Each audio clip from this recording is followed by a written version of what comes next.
Let's get it. DC for life.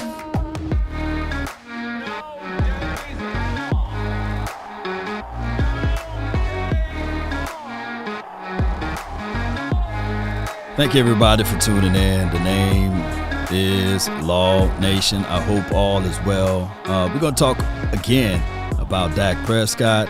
Cowboys, Dak Prescott need to rise up. Plus, Anthony Barr wants $11 million, allegedly, right? Allegedly, he want $11 million. Is it worth it? Now, most of the times, veteran guys truly don't want to attend training camp. But we were listening to all of that. Cowboy Nation, really appreciate each and every last one of you all. Let's get it. The name is Law Nation. Come on. Be sure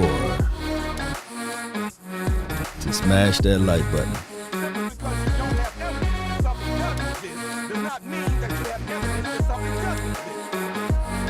Let's get it. They really say ain't no party like a cowboy party. And that's the truth. What about a Law Nation party? What about a Law Nation groove? Come on. This may be a short episode. I got contractors heading out to my location. They still got to top some things, but it's all good. So that's why I'm jumping on a little earlier today. So now it's the morning groove with the nation, right? Come on. Let's get it. Where my dogs at, man? I need to have my dogs over here today. Come on. Later on tonight, it will be me and Lord Bronson, Bad Dog, as well as Louis T Network. The NFC East Round Table Talk. I want to see y'all beautiful faces out there. I need you guys to be in the mix. I need you guys to also bring forth all of that good stuff. Come on, I know you guys can, right? Come on. Let's get it. Still building the play while it's in the air. One way or another. Oh, I know what I forgot. Hey, I forgot to grab my coffee, man. This is what we gonna do. While this thing is loading up, man, let me do this right quick, Cowboy Nation. Charge it to my head, not my heart. But I got to grab my coffee, man. So we gonna switch it up just a little bit. Listen to that while I go grab my coffee. Ah! Come on. Can we check or something? I've been really in the field, let up, yeah. I've been really in the field, let her rush, I let her feel. Lately, I just wanna run it up. Don't need no deals, I make the deal. Half a ticket to a meal. Lately, I just wanna run it up. Yeah. Kinda check or something. Lately, I just wanna run it up. Count that too, count it up, yeah. Count it up. Lately, I just wanna run it up. Need them ones, I need them fives, need them tens, I need that change to the safe, got blues inside. Come on, baby. Pour it up, baby. It's all the same. I still save and roll my change. Take some losses when I play. Charge it to the game. What's up, everybody? I said, I'm live over here, and I forgot to go grab my coffee, man. And I didn't want to get going and then stop it. So I said, man, you guys will be all right just on hold for a little second, you know. So we had to run it up. I really appreciate each and every last one of you all early this morning. I do know that next week it will be a different type of situation and scenario because I will be in a different time zone. Yes, I will be out there in Oxnard next week. So I can't wait to see y'all out there and give you guys some of the good information that rules the nation, which is Cowboys, right? And look, I guarantee you that the Cowboys posting that they're going to have a different helmet will be the top news for today. The Cowboys having a different helmet, going back to the throwback helmet, will be the news that everybody will be like, yeah, man, Cowboys wearing the sweet helmet, right? What's good with you, Jack? Appreciate you. Let me see. Shout out to those that's in here watching. Jay Lombardi, as Modi is Sam. Ooh, Sam. Shout out to you, man. And be sure, 7 o'clock my time, Central Standard Time today, we'll be live, and I need to see y'all faces representing the Cowboys Nation. It'll be me battling against the Eagles content creators. The king for them will be Bronson, and then the Washington content creator, the king for them is Louis T Network, and then Bad Dog Sports for the Giants. This is all, fun and game. Normally, I would tell those boys to wait till after training camp so I can get a good vibe of this team, a good temperature of this team. Unfortunately, I'm still in the area of the how can I put it like this? Well, what I'm saying is that there are known knowns and that there are known unknowns, but there's also unknown unknowns. Things we don't know that we don't know. We just don't know. We don't know about this team, but one thing I can tell you, we better than the Eagles. We are better than those Washington team, whatever name they decide to go with, and we are better than the Giants. Since the Eagles been talking so much noise, I literally said this right here. Cowboys going to win this division. Washington is going to come in second, and the Eagles are going to be in third place. Like Ripley's, believe it or not. They all hyped about their team, which they should be. They should be. But watch. The absence of evidence is not the evidence of absence. Yeah. Shout out to you, Stokes, man. Appreciate you guys. And on Healthy Journey, appreciate you. Hey, so as the room fill up, Cowboy Nation, the storyline with Anthony Barr, we would talk about that, and then we would talk about Dak Prescott on the back end. Is that okay with you guys, or y'all want to do Dak Prescott first? I'm tired of talking about Dak, so let's go ahead and I'm tired of talking about good old Dak. But Brian Broader's got a Gang of Seven report, and he goes on 105.3 The Fan, or he works with them, by the way, and he gives details of what's going on with Anthony. Let me see if I can set this up. Yeah, he goes into details about what goes on with Anthony Barr, and in that details, he gives a great report. So let's echo this report and let's get things going the best way possible, Cowboy Nation. And let me get my little background groove going for you guys, and we'll get things going. Let's go, Cowboy Nation. It's in camp already. Let me know if y'all can hear this. So they can get a little bit of a head start. But we're starting to hear about some of these unsigned veteran players. And one that's making news is Minnesota linebacker Anthony Barr. And this is coming from Darren Wolfson. He's with KSTP up there in Minneapolis area. And very reputable, right? Yeah, KSTP? KSTP. And he is saying that Anthony Barr is not retired, but he is generating some interest from two teams. Two teams. Who are the two teams? So it's saying the former four-time Pro Bowler still very much intends on playing football.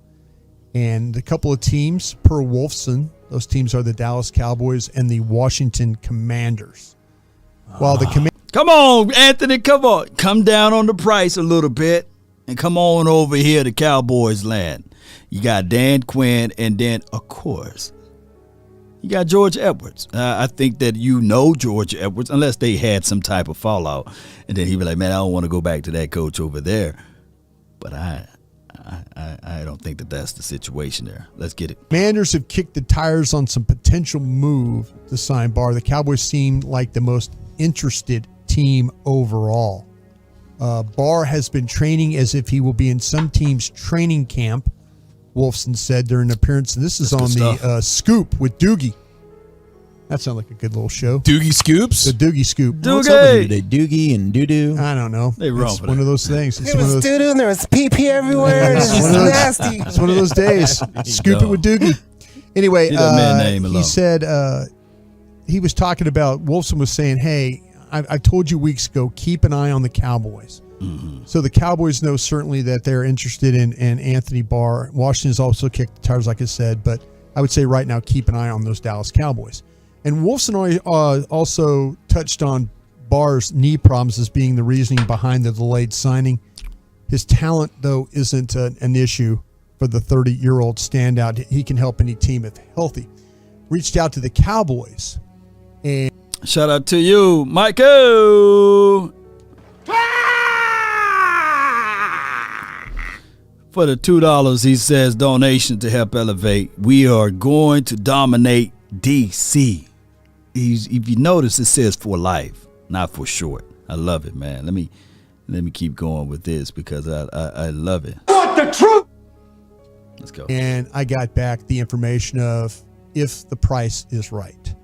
Well, that's a common theme. So, and people like, well, hell, Broadus, you're not telling us anything that we already don't know. But Right. seriously, though, they are looking into this, but it has to be for the right price. The price, Okay, baby. I reached out to Gang of Seven, and I asked my Gang of Seven, I said, Anthony Barr worth kick of the tires? And one of my guys goes, a cheap kick.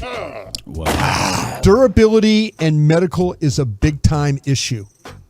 But if you get 8 to 10 healthy games out of him, Yeah. he could still play. I said, well, I appreciate that. He said, also, the versatility of Parsons and Barr could be pretty damn cool if you look at that. Okay, that was one team, what they thought. Because Anthony Barr is one of these linebackers that can get after the quarterback, right? Like, Oh, isn't he? yeah. He's Oh, one yeah. of these Oh, yeah. guys that it's Yeah. like he's a linebacker, but Well, he's a rusher. Yeah, coming out of UCLA. I mean, he's a guy that also played on the offensive side of the ball there. But versatile, like you envisioned him similar to how Dan Quinn has used Micah Parsons. Yeah. I will tell you this. When I was working for DallasCowboys.com, late one night I saw Will McClay. We were at Valley Ranch, I think is when this was happening.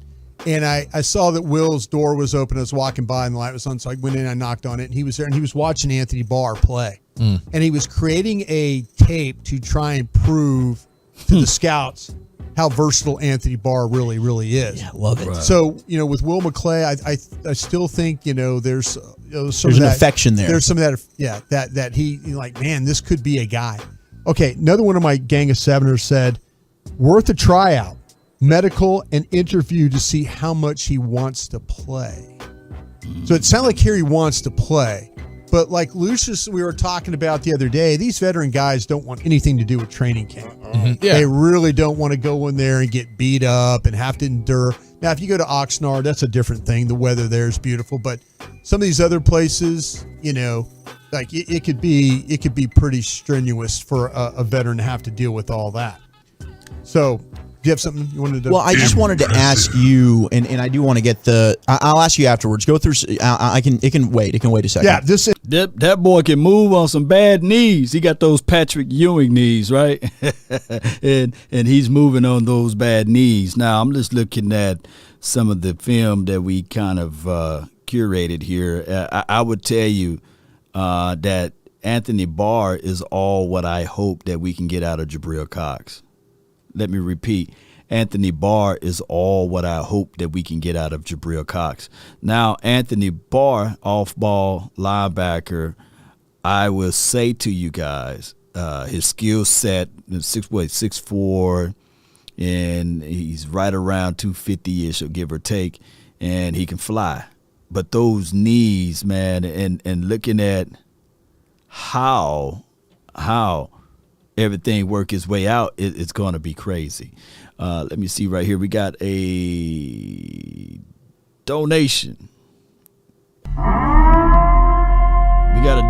Let me see if I can get to it. Appreciate you, Jay Lombardi. He says your boy won his lawsuit. God is great. Tell him to run it up. Appreciate what you do out here, OG. continue to bless us fans, and salute to the nation. Boy, what kind of lawsuit you won, baby? Congratulations, man. I'm really, really proud of the fact that now, when you're going through all of that, that everything kind of smooth through. I really appreciate you, Jay Lombardi, who it don't matter what time of day I go live, I see Jay Lombardi. I see Asmodeus. I see Sadiqua.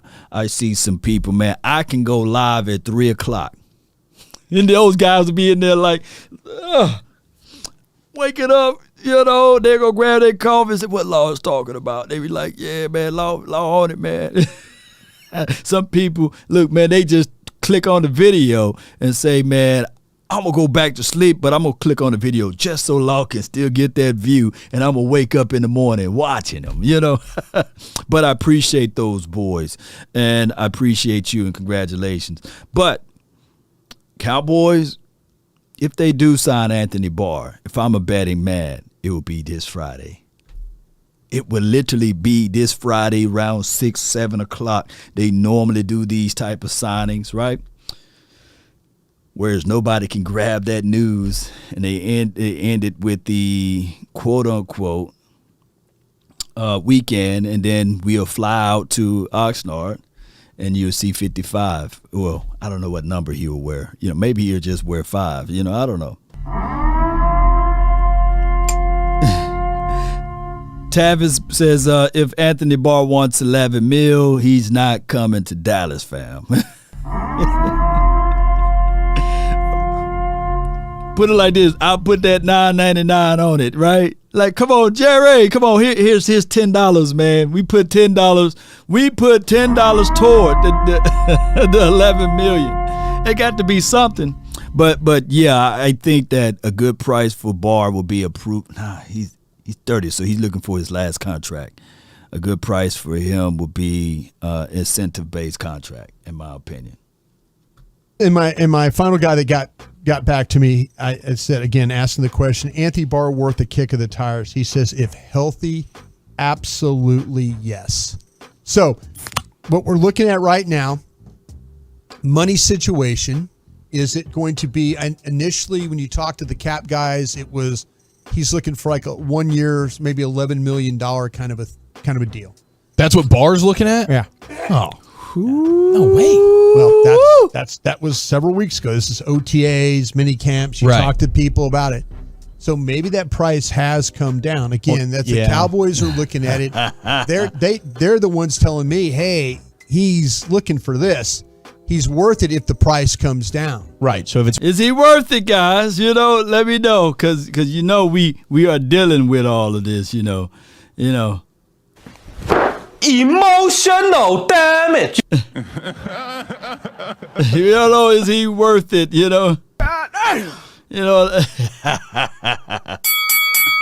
Fight. Is he worth it, baby? Now I can't tell you guys a man's worth at all, But Paul says $1 million for $11 million. I'll put $5 on Barr. This is King Element. Oh my gosh, man. He's not. Now he did have 3 sacks last year, and then he picked off the Super Bowl champ Matthew Stafford twice. Twine for your mind in this game. It's picked off. Come on, roll, Barr, roll. And here you go again on another play, or this could be the same play. No, this is another play. He tips the ball in there. It's picked off, and nearly scored a pick 6. So he picked off the NFL Super Bowl champ, Matthew Stafford Twine. He had 3 interceptions last season, and he had 3 sacks. So is that worth $11 million? Or can we get – I do like what Khan said over here on Facebook. He says, okay, $8 million with incentives. We got 23. Shout out to you, Sheila Neal. Appreciate you so much. We got $23 million, baby. We got $23 million. Now, we ain't trying to save rollover cash at this point. We do know that the salary cap will increase next year unless another pandemic happen. A pandemic happen. We would be doomed. But I think that this NFL will still have gains, and the overall money aspect will grow. The pot will grow. I think that the Cowboys should offer what my guy just said, $8 million, and then put incentives on it. Barr ain't no Wagner. I agree. Iceberg Q. How much Wagner got? He got 11. He got 10 or 11. What did he get? Jerry must break the curse by doing right by Jimmy. It's 1 for 11. Right. The Cowboys are probably looking at it, and this is just me throwing out a number, 1 in 6. Maybe half that or whatever it is. Right. Well, it's just all about the incentives. How many games are you going to play, Anthony? Yeah. See, and that's what the biggest thing I think is the health, and then the money, the health, and then how many games are you going to get out of him? But Shout out again to Paul Smith, man. I really appreciate you so much. Stokes says Barr not even LVE. We. FBI, open up! Get down, FBI. LVE. Look, Swain says LVE ain't even LVE. Now, granted, Leighton Vander Esch,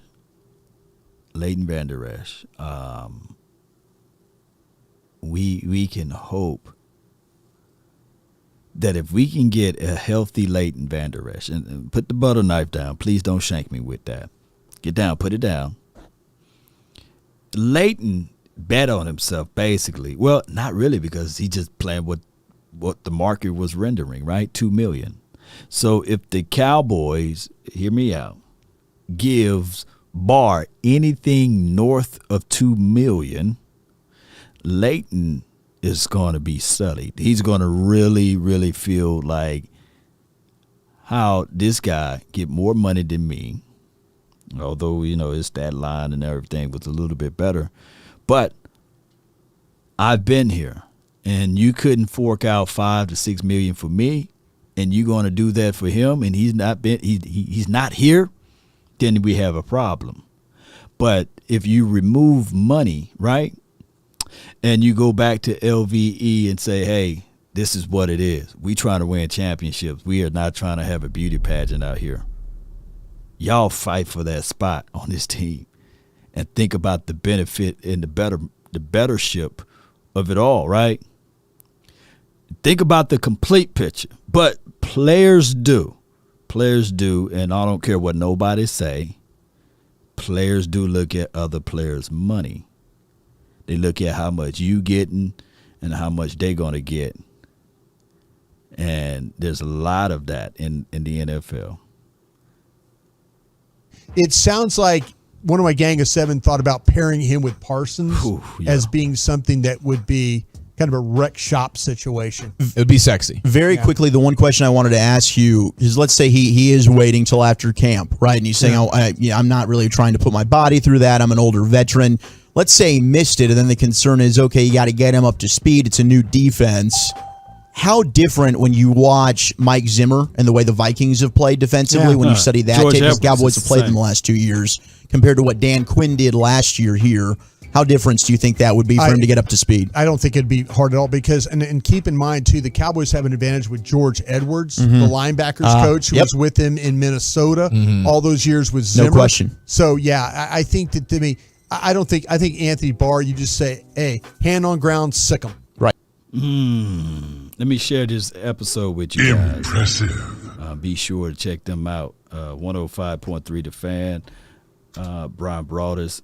I supposed to meet up with Brian Broadus in Oxnard, but we will see how all of that play out down the line. But granted, I really think that Brian Broadus is right on the money. with his insiders, the Gang of Seven report. I love it, man, because he still got ties to some of the GMs that's around the NFL, and they still throw him a bone here and there. So I absolutely, I love it. I love this information that's being leaked out, believe it or not, like Ripley's. And the ideal of Anthony Barr on this team would help, and it will make wonders. I got from the 803, you're live. It's Coach Marv. What's going on, Law? Nothing to it, Chief. How Talk you to doing, me. brother? Man, I'm doing good, man. Man, I would love Anthony Barr. I would love him. But Not 11 they ain't million. gonna be it for him. They ain't gonna be it for him. You know what I mean? But, I mean, listen, he's not, like I said, Yeah. it's that if it ain't Anthony Barr, there's some other guys out there that's going to give me that veteran savvy that I need a linebacker. So I don't think we've all lost if we don't get Anthony Barr. Right. Because I'm not looking for a guy to be all world. I'm just looking for a guy that can play solid, be physical, teach the other guys, and make some savvy plays here and there. Because that's what we need. We need that sprinkle of savviness. And that's, I don't think they're going to pay no $11 million for him, because when you get in a bidding war, Yeah. That's what he wanted. But, if you wanted him, you should have been gotten. You had to wait, And I'm not even going to go into speculation of why they waiting. It is what it is. We hope we can sign him. We hope we can get someone. But I just wanted to bring something Law right quick to you. Cause, Talk to me. I had an interesting conversation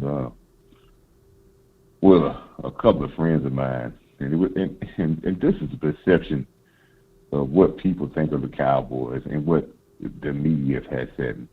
We were talking about, man, y'all lost the first round in the playoffs against San Fran. And you ain't no excuse for. And they was talking about Dak Prescott, with a healthy Dak Prescott and the Cowboys. And I was like, well, didn't that same 49 team go the next week in Lambeau and beat the Green Bay Packers, who was the best team in the league? No, the Cowboys were better. I said, wait a minute. I said, the deception was the Cowboys was better, and it was a bigger upset for the Cowboys to lose to the 49ers than it was for Green Bay, who was 14-3. Right, number one seed. Yeah.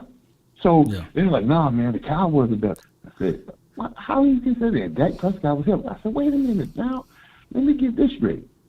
You saying that Aaron Rodgers, the MVP of the league at home, with the team that got the best record, it was a bigger upset for the 49ers to come in and beat the Cowboys than to go into Green Bay, Lambeau Field, a California team, in a cold weather climate, and beat the number one seed and hold them to 10 points. Yeah, y'all was supposed to have won. So that made me think, Law, that we need to take the mantra of we're not trying to prove to nobody else, because realistically, everybody's going to have, regardless, it can be pointing them in their face that we're good, or it could be pointing them in their face that this is not the circumstances, or we're trying to fight to where we're supposed to be. We're never going to disprove the haters at all. No. So they'll always move the goalposts. And this may not sound like I've been a Cowboy fan a long time. Yep. But I have been a football person for a long time, and I understand talent, and I understand where you have talent. I'm not saying that we the beat all or win all football team, but I understand this team has talent. And I think sometimes we let our haters with these type of this type of notion that we way better than that. We can't have no mistakes, or Dak Prescott can't make no mistakes. It feeds into us, and then we start thinking the same way. It do. That's an excellent that point. Puts pressure on it, because they hold us up to a higher standard than they hold everyone else in the NFL. If people are clamoring about us losing the first round game against a team in San Francisco, a young team that never been together and very little playoff experience, and they talk about Dak Prescott not a top 10 quarterback. Right. Well, that team went on to be the team that has been in 2 championship games in the last 2 years. That they went on to be the team that had an MVP 2 of the last 3 years in a cold weather climate in a place that people can't win. And that same team, the 49ers, went and did the same thing. It happens. But on the Cowboys, they hold us to a high regard because they want us to fail. So I said this, and I'm going to get off the phone. I said this yesterday, and I didn't get a chance to listen to you. But I did send you a super chat because I knew I wasn't going to get a chance to listen to you. I appreciate it. If I was Mike McCarthy, I would love this situation. Yes.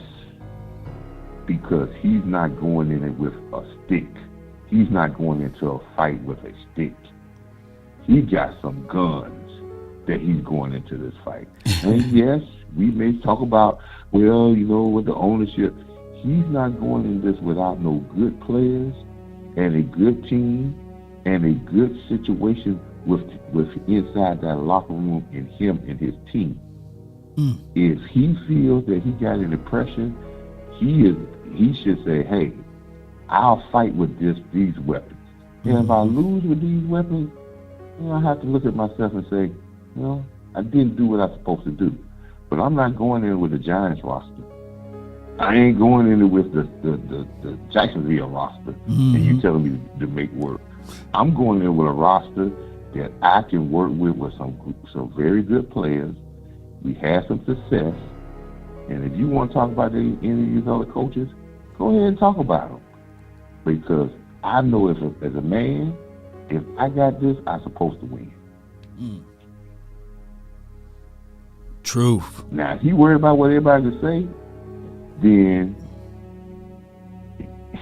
he ain't gonna never stop worrying about it. But he's not like he's going in the law with Jacksonville roster. You give him a roster that's a expansion team or nothing.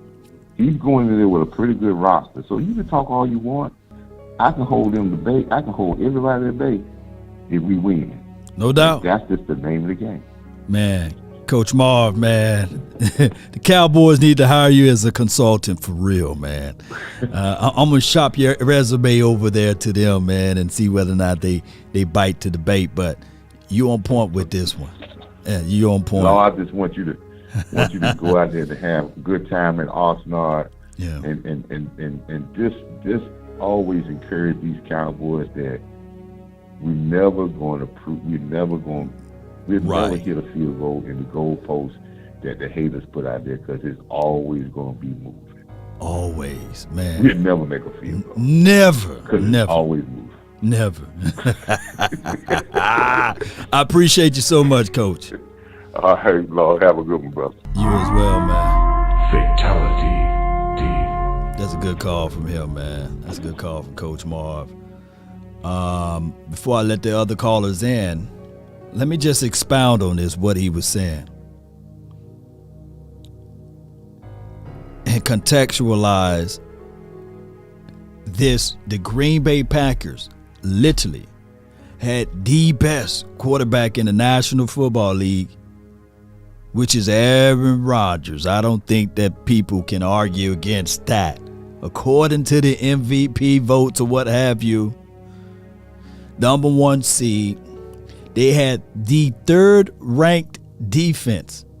Not 1, not 2, but 3. The 3rd ranked. They wasn't the 12th ranked defense. They wasn't the 10th ranked defense. They wasn't the 21st ranked defense. They literally had the best quarterback, the best wide receiver out there, one of the best attacks as it relates to Aaron Rodgers and Aaron Jones, or whatever his name is. I think it's Aaron Jones, right? The running back.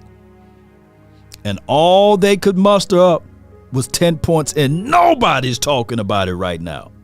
They only talk about the Dallas Cowboys. In the same breath, Aaron Rodgers threw a 18.7 QBR. But they talk about Dak Prescott 28 QBR.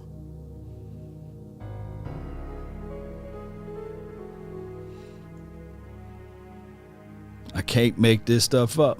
Let me see right here if I can pull up Green Bay Packers for the non-believers. Too much fire there. Third ranked defense.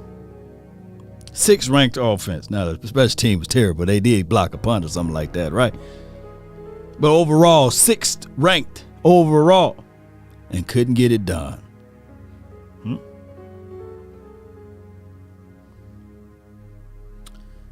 Could keep moving the goalposts. From the 9-10, you in.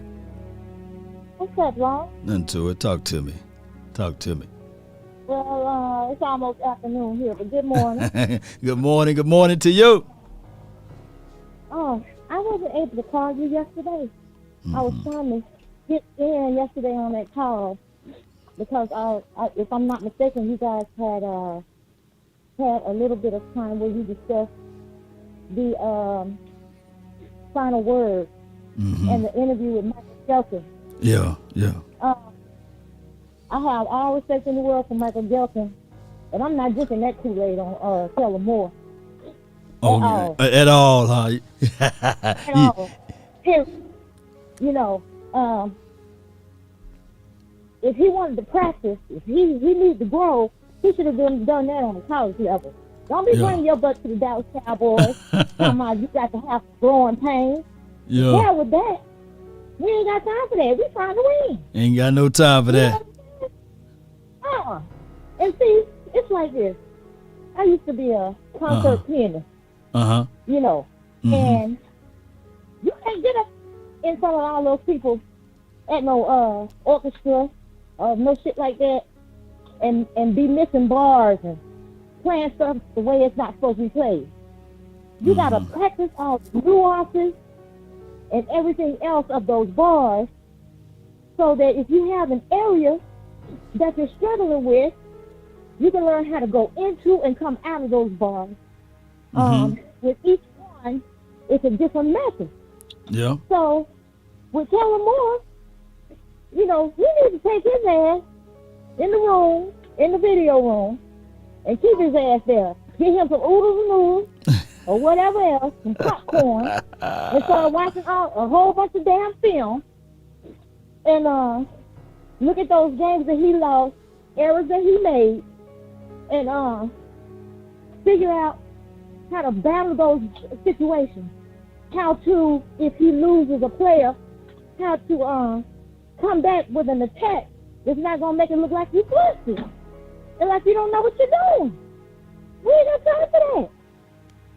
Big facts. So, big facts. And, I'm just tired of people making excuses to tell him more.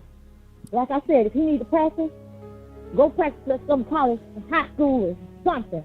And quit playing with the Cowboys. And that's all I got. No doubt. Well, let me hear it before you roll. You ain't gone yet, are you? Oh, I ain't gone. Yeah, let me hear it. Let me hear it still. Let him hang.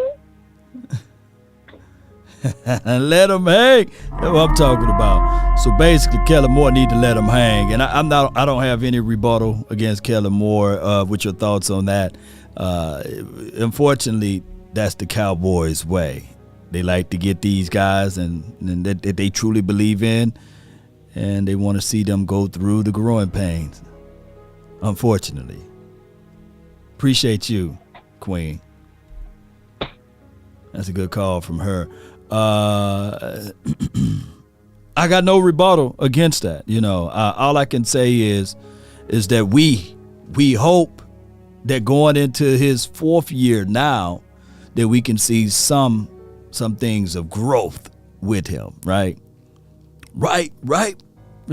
Look, McVay got his growing pains when he was with Washington. I'm glad that he didn't hit his peak while he was on the Washington staff, right? Now look at McVay. But when he was with the Washington, One can argue this right here. If you were to poll the Washington football team and, of course, front office and their fan base and ask them, would they prefer now a Sean McVay or the coach that they got? Nah. They're going to say, nah, man, give us Sean McVay.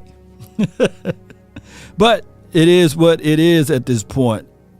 He had his growing pains with them, and then he would fool around and offered another job somewhere else, and then he developed, and now look at him.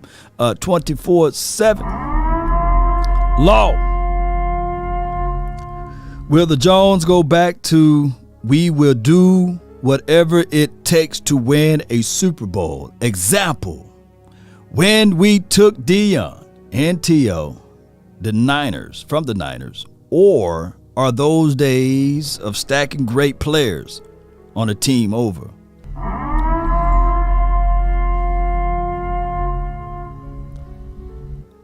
You can literally say those days are over. This is a dawn of a new era. The new era says that this is the opportunity for Stephen Jones to make his move with this team. Right? Stephen Jones was willing to part ways with DeMarcus Lawrence just this offseason, right? And DeMarcus stood his ground and he said, get dad on the phone.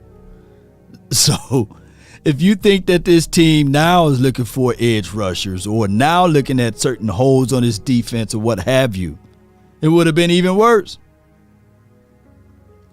We would have been marching into this season with Chauncey Golston, right? And Dorrance Armstrong is our two edge rushers, right? So I get it, right? We look at the youth, we look at the possibilities of the youth or what have you, but you still need that old broom to get those corners. Shout out to you all that's watching. 24/7 Cowboys says, don't do my friend Coach Moore like that, Law. As I said before, with Coach Moore, Kellen Moore, I just believe that it's going to take time. The same situation with Anthony, not Anthony Barr, but with Sean McVay. Same situation and scenario. D Schiff was good. My bad. Let me unmute you, man. What's good, D? What's good with you, man? I bet you'll come with some fire, man. Man, I mean, same old laws. Well, we got 2 weeks a couple of days until training camp. So, I mean, we done said all we can say, right, Law? We just gotta wait for the product to get on the field and let just new information just kind of get in front of us as it goes. So, bet you as a content creator, you're kind of excited for that, just to be able to actually get to juice in some real content. Yeah. But man, I just locked in some playoff. I mean, not some playoff tickets. We need to lock in that, right? Right. But I locked in some tickets with the. I think going to that Lions game. Day before my son's birthday, so we gotta go check that out. Oh, congratulations! Hopefully, a good little win, man. We should be able to get a little easy dub. Hopefully, if that offensive line ain't rebuilt in time, right? I kind of like what they doing on that old line over there. But man, I was just kind of gathering at I don't know, something had me looking at the Seahawks defense. I was kind of checking out I don't know if I was looking at something where they're talking about, our defense or whatever. Right. I think they might have argued about like Pete Carroll or I don't know, something like Wiley and Acho was arguing, and Wiley was just talking about how Acho always he brings up points like, well, there's never been a coach to win two Super Bowls with two separate teams. So Wiley was like, Pete Carroll hadn't done anything until he done something, right? So, right, true. I mean, those are all kind of mute points. But I'm looking at that Seahawks championship D, and far be it we don't have Earl Thomas right now, or I wouldn't stretch to say Curtis Cam Chancellor real good, but I don't think he's quite Cam on that 2013 D. But man, I was checking out that offense, man, and I've been a real just defender of this offense. And you know, I'd ask you this: like, would you rather have Gallup and Lamb, or Doug Baldwin and Golden Tate? Gallup and Lamb or Doug Baldwin and Tate. Are you talking about like what? Which versions? Like their earlier stages? 2013. Yeah, the 2013 season. We'll give them the championship season. Of course, they did have Percy Harvin as well. They did have Percy. Oh my gosh! If we remove injuries, you know, and I know that's a hard pressed thing to do, I would still like Gallup, but Baldwin was a very underrated route runner guy, and he was a no nonsense type of guy. But both of those guys, Tate and Baldwin, was just dog nasty, man. Don't shank me now. Don't shank me with the butter knife. But give me those two guys, man, as it relates to their attitude and mentality. Although I couldn't stand Golden Tate to what he did to my guy Sean Lee, but at that time, Golden Tate, Baldwin, and then Percy, that was a good mixture right there. Okay, so they had a good mixture of that. You still had the rookie quarterback in Russ, so we know you take Dak, right? Right. I take that. Speaking about that, just that championship defense, man, and what we're building to, and like I feel like you're maybe two pieces away. You need another perennial, you know, piece in that secondary, and you need something to emerge right here on the defensive line, other than what you got in Parsons and DeMarcus Lawrence. But you know what? But you know what? That might be enough. But you know what? You know who Pete Carroll is? He's the future of what Jason Garrett would have became if Jason Garrett did it the right way. Hear me out. If Jason Garrett would have went to college and got some tutelage or what have you, some understanding of how the flow of the game would have been, and then came back to the Cowboys the right way, then we would have seen better delegations. We would have seen better judgments of calls, because Pete Carroll had his slips up too, but he grew into that role, if I can make any sense of it. And he still is to this day a player's coach. I think that you had all of that out of Jason Garrett, but they rushed it. They made him. They gave him that role so quickly. Now he's ran out of the league. I don't think that I don't think 31 other teams or even 32 teams at this point would hire Jason Garrett as a head coach. Right. I just I mean, you can do that to any championship team. I didn't just want to bring up Seattle. Right, I mean, right. Somebody on the chat, they're gonna crucify me because I'm bringing up Seattle and their historic defense, and they're gonna crucify me for that. But you know how to get down. It's all good. But I'm just looking at my biggest outline is just understanding that all these championship teams didn't have just straight all-star teams. No, they didn't. Like everything was like Brandon Browner when he went to the Eagles was not Brandon Browner, you know, when he was with the Seahawks. So, you know, that's kind of what AB reminds me of. If we can get another piece of here too. Maybe you go out and get Jesse Bates. You know, I mean, they got the money. It's the Cowboys' unwillingness to splurge in the area in which they always splurge in the same areas. We always re-up on QB, wide receiver one, left tackle, a DN, and a cornerback. We just keep that same rotation. Yeah. We don't I mean, for the Rams to put a number 13th overall pick toward a defensive tackle, you know, like that's what, I don't know, you gotta build in other areas too. I guess that's why I was such a proponent for like Linderbaum. Like, it's such a boring pick at center. But if you telling me you can give me a perennial Pro Bowler, like that's what you do. You stack up perennial Pro Bowlers on the team. So I don't know. Like, and it can go again and say that, you know, our championship teams don't have a whole bunch of Pro Bowlers. You know, I looked at that Seattle offensive line, and other than Max Unger, those other guys, you know, they bounced around the league after that 1 year. Right. So. Man, it's, you know, just always trying to figure it out, Law. Good talking to you, bro. Just want to chime in, bro. Good call from you, man. Good call. D-Shift, and I believe and I want people to go back, even look at that Legion of Boom. Free agency worked for them. Cliff Averill, I don't think that he was homegrown. Marshawn Lynch, he wasn't homegrown. I'm doing this off the top of my head.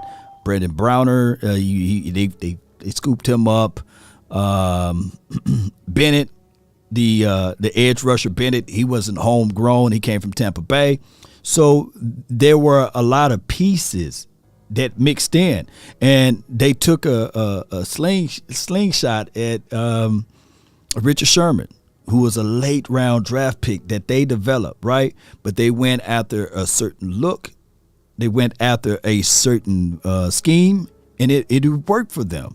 Big Maybane in the middle. So the Cowboys doing something similar to that philosophy. It's just that we need our version of a Earl Thomas, right? We need our version of Bobby Wagner, which I think that we got that's better right now, and which out of Parsons, right? I know I'm get some hate mail for that. But if Parsons continue to excel, then they'd be like, who, Bobby, who? So, but all of those pieces added together makes a team. Maxwell was the guy, the other kid, I forgot his name. But you guys get how everything goes. It's all according to how this team is able to work things together. Jametta, you're live. Hey, Laura, how are you? I'm doing great. I can't complain. Can you guys hear me good? Because I'm on, headphones. I can hear you. Okay, good, great. I'm not going to really go into a whole lot of depth here, you guys. It's just Jametta. How are you guys doing? I hope you all are beautifully blessed on this Thursday. I just want to take a moment to just say, thank you. Just thank you. To whoever you say thank you to, say thank you. It's been really hard. I've been in the hospital. I found out at some point or another I had a stroke. Didn't know. It was like a silent stroke. I didn't know. I just have the side effects from it. But, it's been a struggle, but I'm here. I'm not going to talk loud because I am in the hospital right now. People tend to come in my room a lot. But I'm going to keep it short. I'm so excited for this camp. I'm excited to see what everybody who we brought to camp can do. Just from your film sessions, La, keep doing that. I love it. There are things that I never seen before that I do see whenever you do your film study, things that I never even decided to even look at. So I just want to encourage you to keep doing what you've been doing, even with what you got going on at your home. Continue doing what you're doing because it gives knowledge to the people who don't know. It gives knowledge to the people who don't look for film study, who don't even look at film study. You bring it to us so we know what's going on. We know what we have. We know the players that we have. We know their abilities. And, we don't get bamboozled by the other networks on TV telling us that we don't have shit, we got trash. We know we got goods. We know we got the goods. And we know we're going to have a good season with what we have. Yeah. So honestly, I just want to come on here and just say thank you. That's all. And get some rest, and I'm praying for you now.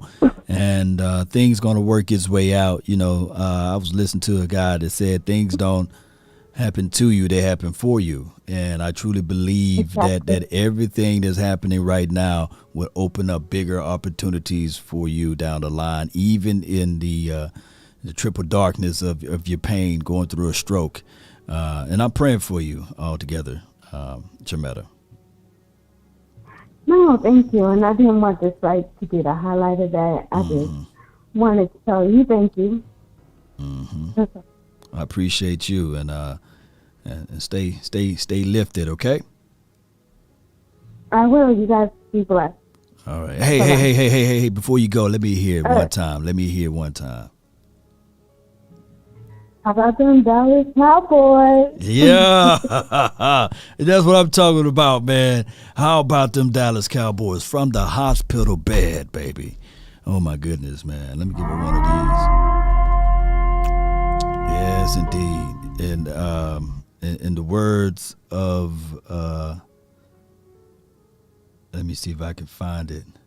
It's always a pleasure talking to people, man, and sometimes what you feel like you going through ain't nothing, right? But old folks say either you going through a storm or you in it, you know, or you coming out of one. That's a better way to say either you going through it or you coming out of one.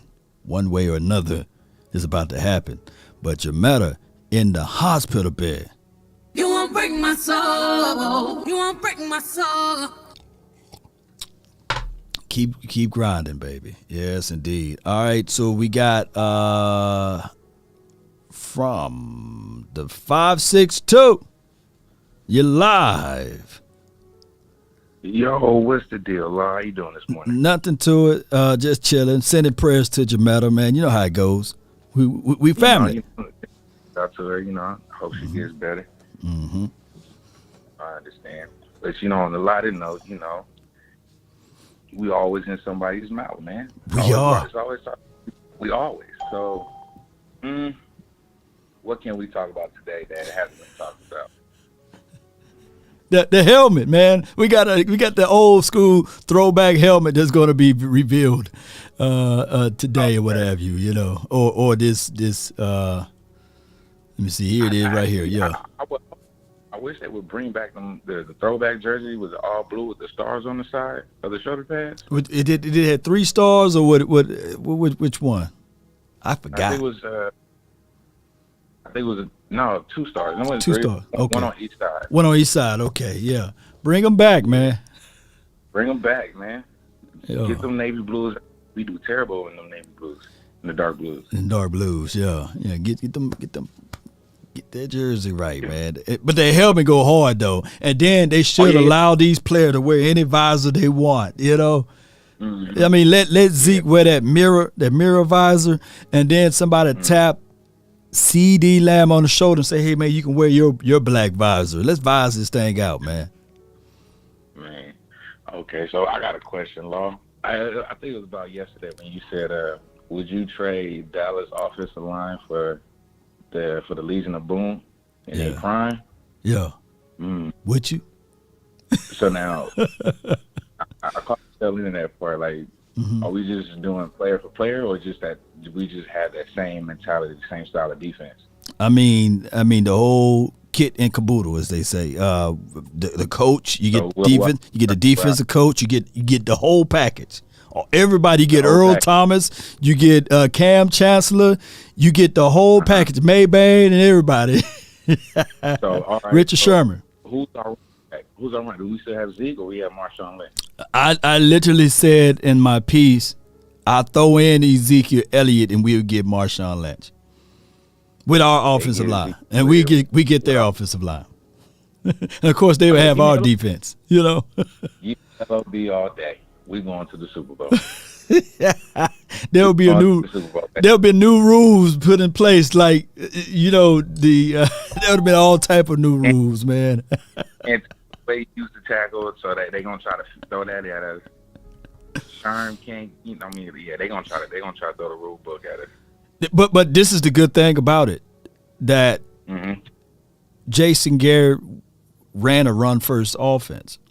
So if you think about it, just think about it. Tony Romo with Marshawn Lynch, and of course we keep our same wide receivers. I forgot who we had in 2013, but Dez was on that team, right? Yeah, it was Dez. I think was Miles Austin.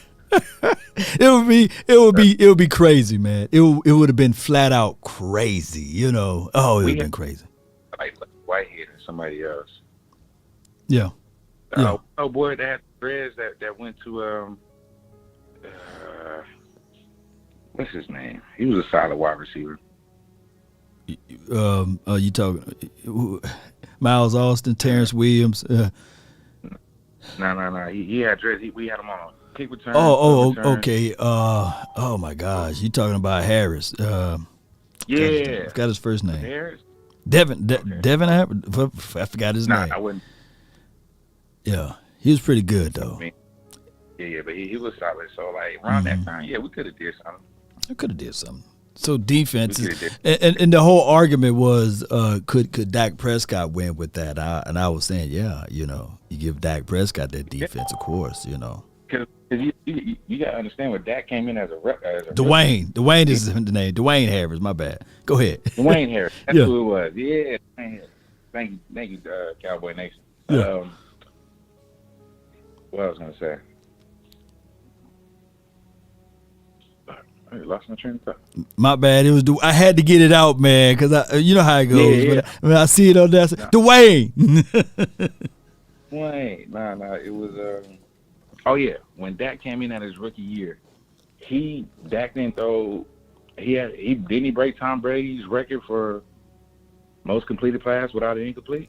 Yeah, I mean, like Dak take care of the ball. So if you got a quarterback that take care of the ball and the defense that's shutting you down, and you got a monster in the back, Dak could have took that team to the Super Bowl. Right. There's no doubt at all that if you put things around him, I think with Dak, he would flourish with a number one defense, and I think that even with the number one offensive line, I think he would flourish with that. So either or, I think that his situation would be earlier in his career, he benefited from the offensive line and the running back. There's no shade at that. We've seen Peyton Manning benefit from that for his first few years. So hand in hand, people fail to realize the running back hand in hand helps develop the quarterback. And Pittsburgh. Yeah. Yep. So, but yeah. If you don't have a decent or a great running back, they're both gonna struggle. Yeah. Big facts. But the craziest thing of all is that the running game is married to the defense. Those are the only two things that travel. A good running game and defense. Defense travels, good running game travels. So passing game, it's a hit or miss. It's like shooting the threes, The weather can change all of that. One of your star-studded players get knocked out can change all of that. But it is what it is, fam. It is, man. I seen this one post. I think Boss Cowboy posted it. He was like, "Why are we treating the Eagles like they're our rival?" Say again. He said, "Why are we treating the Eagles like they are our rivals? Like when we smacked them for the past 4 or 5 years, like they're not our rivals. They're just a team we play in our conference."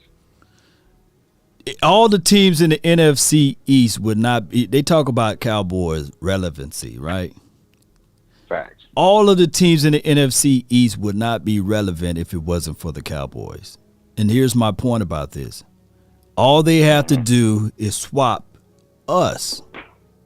Just swap the Cowboys out with the Carolina Panthers, put them in the East because that's where they literally reside at, and put the Cowboys in the South.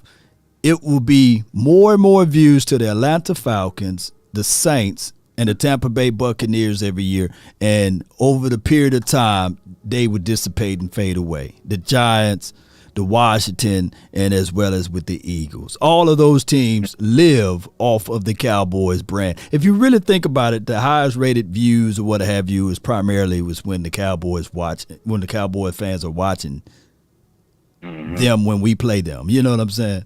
But outside of that, they don't even hit the scales of, oh man, the Washington versus the Giants. It was a high view game. They ain't high. Nobody breaking their necks. You know what I'm saying, to watch that. Or the Eagles versus the Washington. Nobody's breaking their necks to watch those games. But they all live up to play the Cowboys. Mm-hmm. Everybody brings that A game. Everybody, mama, uncle, cousin. But, they keep saying that it's a rivalry when it's not. It's a brilliant move. It's a doggone brilliant move by the Cowboys originally because we are the youngest team. And to get some of that media attention, they wanted to play in the NFC East because that's where the media capital was at, right? The New York, it was at the time. But the Cowboys done already separated themselves from the Washington, the Eagles, the Giants as it relates to versus. But what's going to happen tonight is they're going to, like when I do the discussion between the Washington and the Giants and the Eagles, they don't want all of the history. They're going to say recent because that's where they are at favor at, right? But lo and behold, it's been 27 years, and they still haven't closed the collective gap. But, you know, we only have three playoff wins since 96. That's what they're going to bring up. Right? Yeah. Right? Old Faithful, you know, we haven't been back to the promised land. Right. Yup, so. I mean, but you look like, but we're the only team that they say that to. That's the only team. We're the only team that they say that to. So it's like, I understand, because our brand is, like, our drip is better than you. Our brand is better. Like, even though we don't do well, like, we still look better doing it. Mm-hmm. Big facts. Big facts, man. Man, I appreciate you so much for calling in, man. Thank you, man. You have me on there, and the rest of Law Nation, stand up, man. The man's the truth. Appreciate you, man. Oh my gosh, man. I love it. Hey. Oh, you about to say something, fam? Hey, can I get that drop? The abstinence is unknown. Yo, yeah, I got you, man. I got you right here. Yeah. You know? Simply because you don't have evidence that something does exist does not mean that you have evidence that something doesn't exist. Well, what I'm saying is that there are known knowns and that there are known unknowns, but there's also unknown unknowns. Things we don't know that we don't know. And let me hear this right here. So you understand the words I'm saying to you. Yeah. All right, so let me just say this so that people won't think that I'm capping, you know. So people won't think that I'm capping, because people will literally take what I say and cap. And then I hit them with, that's why my teeth is white. You know, my teeth is white because I'm spitting so much truth. And if you guys can read what I just posted, and the all-time record, Cowboys lead versus the Eagles with a 71-54, 3-1 in the postseason, both in favor of Dallas in the NFC East division titles. Now, from my understanding, a rival would be a whole lot different. Those numbers would be closer, right? Those numbers would be like 3-3 in the postseason, what have you. But one is 3-1, right? So that is the Eagles, right? So let me plug in the Washington team. Let me plug in the Washington team. Let me plug in Washington. Let me see what they say here. All-time record versus the Washington team, 75-47. 75-47. Those numbers are not close. They're not even in the same arena. Shout out to you, TP from NC. You're live. Hey, what's going on, Law? What's happening to you? What's happening with you, bro? Man, all is well, man. Just taking it one day at a time. I got one thing to say. About that right there, about these Eagles. Ain't nobody coming to hear you, Otis. Oh, you think darkness is your ally? Yo. They wish they could do it. They wish they could do it like we do it, baby. They do. They do. Hey, if tomorrow the NFL announced that the Cowboys are pulling out of the NFC East, they'll be begging for us to come back. You know, they'll be like, come on, give me the Cowboys back, man. Can you please bring them back? You know. Put that in your sound effect. Oh, ain't nobody coming to see you, Otis. I'm definitely gonna look that one up, man, and see if I can find that one, man. You added content to the content. You know, I can't wait. Ain't nobody coming to see you, Otis. I'm looking for. Nobody coming to see you, Otis. I got it right now, baby. Nobody coming to see you, Otis. Come on, baby. And my girl, Yeah, and my girl that's sick, much blessings going out to you. Going out my prayers and everything. And stay strong, my lady. Everything's going to be all right. Because one thing about it, the master upstairs, God got everything under control. Don't worry about it, babe. Put your trust in him and you're going to be straight. Yes, indeed. You're going to be straight. You're going to be straight. And as far as, the team, I think we're going to be straight this year. I think it's going to be a lot of people going to say, well, we dropped off. But I don't think we dropped off. Really, I think we got better, to be honest with you. We're going to miss Coop. We're going to miss Coop. That's a given. We're going to miss Coop. But the thing of it is, like you said, the unknown. Yeah. You got Tolbert. And Tolbert could outdo CD. You just don't. Man, don't know. Wait a minute. Yeah, I feel you, though. I feel you. The absence of evidence is not the evidence of absence. You right. I ain't gonna say anything. Them jokers might be trying to roll. They might be trying to roll coverage CD way and then put the number one DB on CD, and then Jalen is like, yeah, just cutting up stuff, Exactly, Mo. Right. Like I said before, everybody talk about our team, talk about the running game and this and that. But see, it all goes back to the trenches. You know what I'm saying? Goes back to the trenches. If you put Tom Brady behind what we had, he'll look suspect too. So don't act like that because everybody knows New England had the best offensive line all the years that Tom Brady was on top. You know what I'm saying? So don't act stupid there. No, look at football.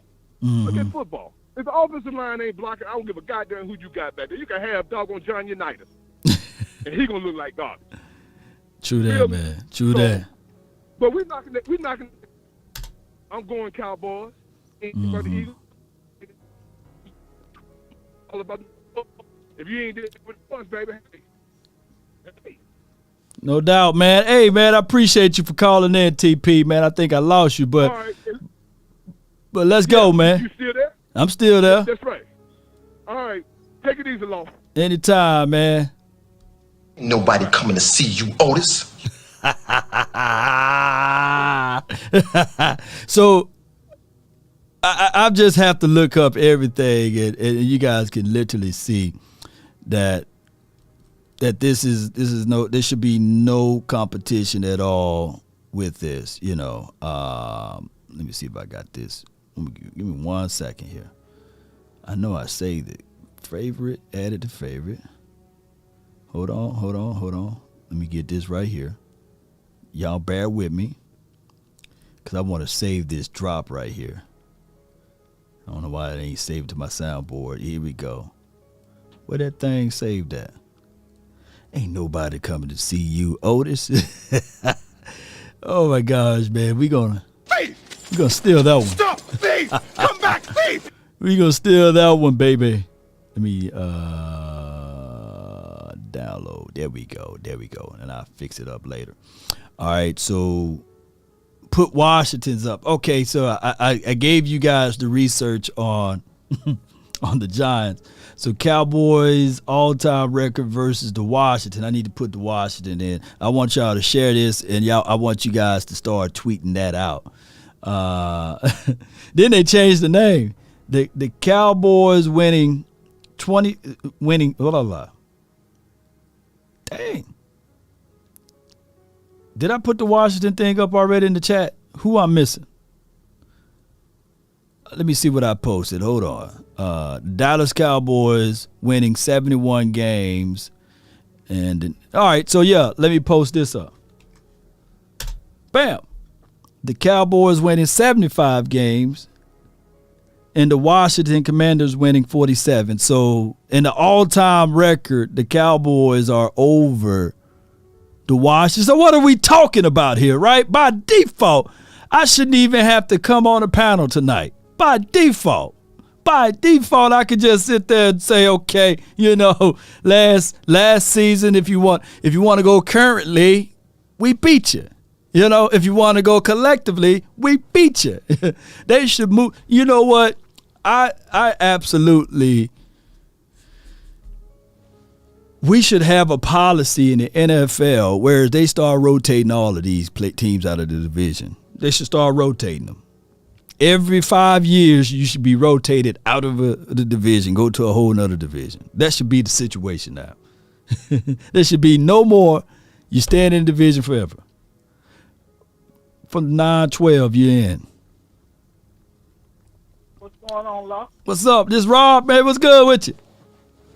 What's good with you, man? And all is well. I can't complain.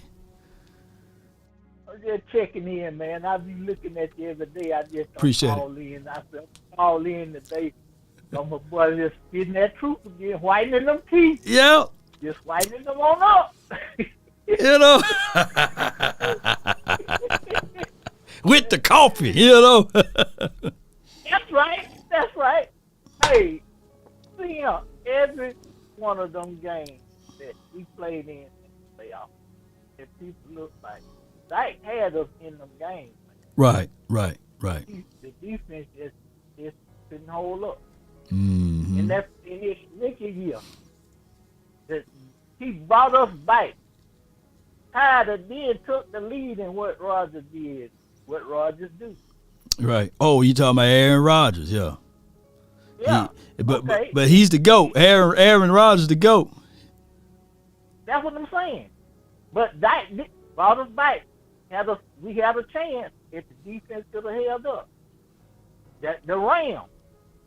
Look, how many yards they still running on us, man. They had 207 yards rushing on us. Yeah. And what was the ending score in that game? Man, I don't remind me. Please don't remind me. But we kind of clawed back a little bit. But it was just time expiring, you know. But they did. I think they put up 30-some points. I forgot. Yeah. But the defense couldn't stop a nosebleed, man.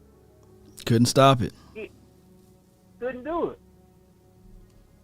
What? And I want to say, Law, the day of my wife's birthday, I want you to give her a shout out because she watched the show.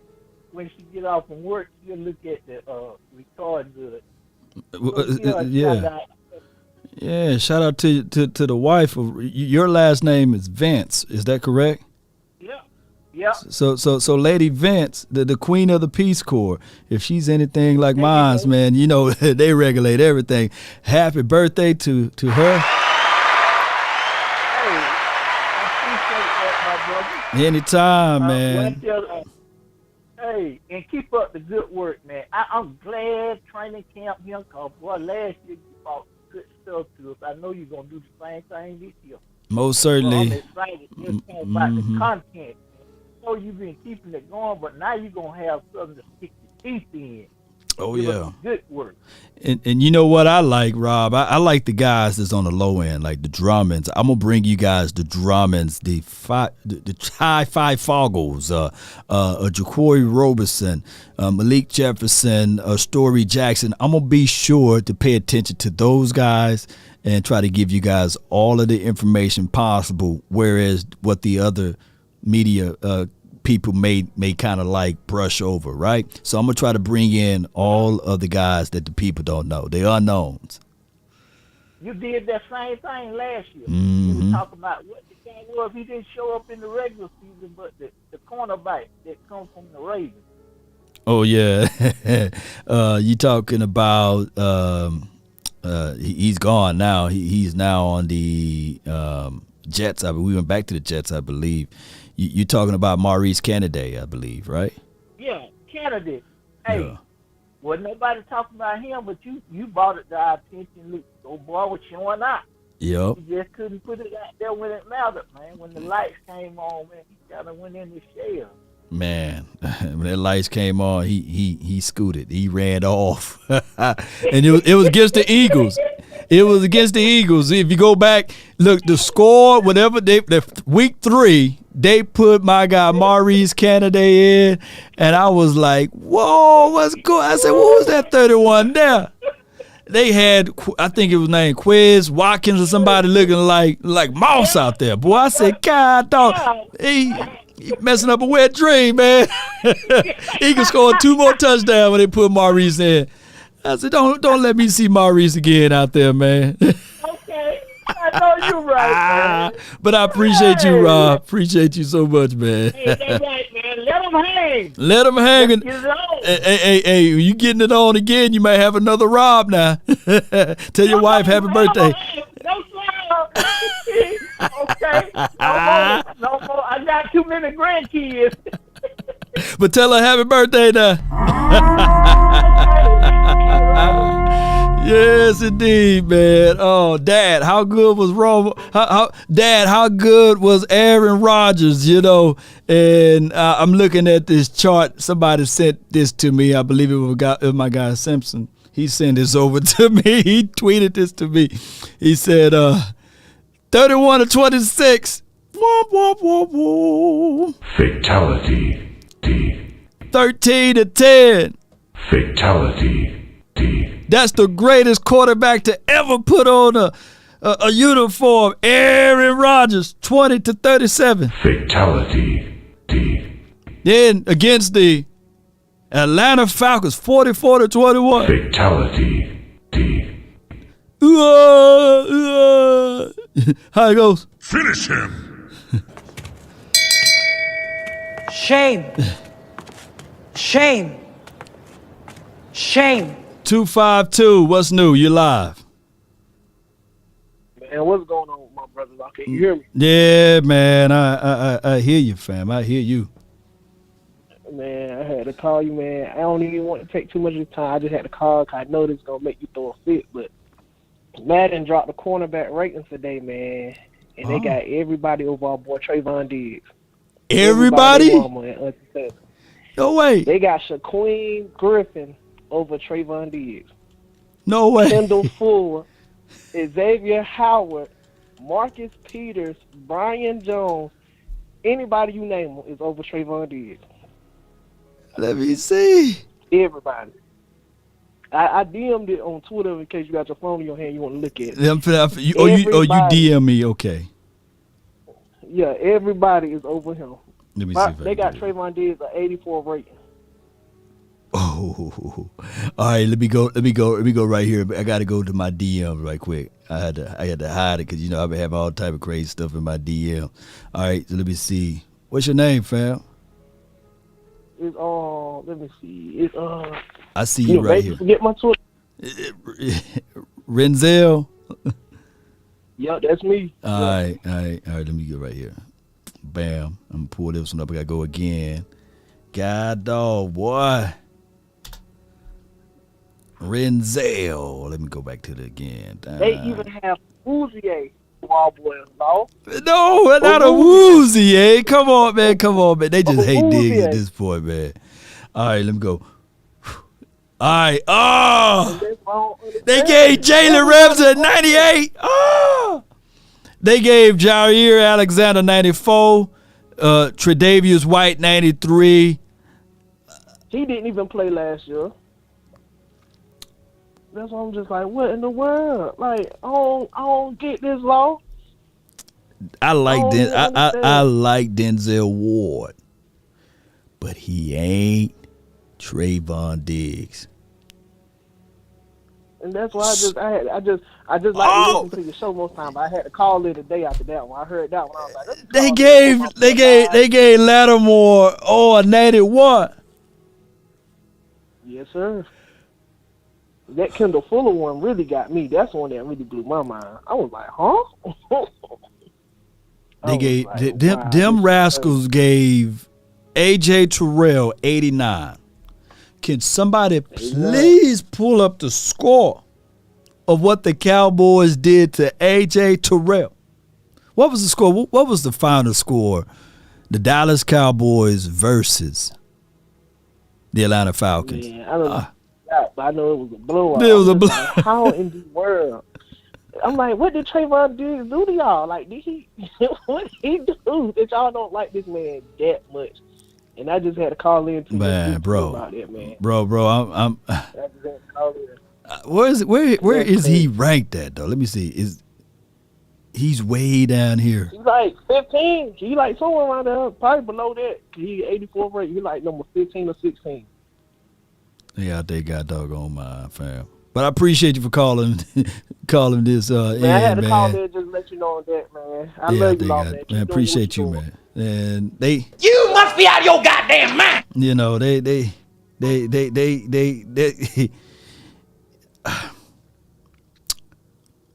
Humphreys gave up 262 yards. Y'all remember when I pulled up that against the Cincinnati Bengals? Is it Marlon Humphreys? He gave up 260 yards in one game. And one freaking game. Even Jalen Ramsey. Of course, it was the Super Bowl, but he gave up 165 yards.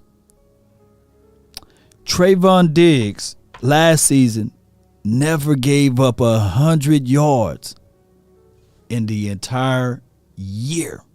He didn't give up 100 yards to one wide receiver.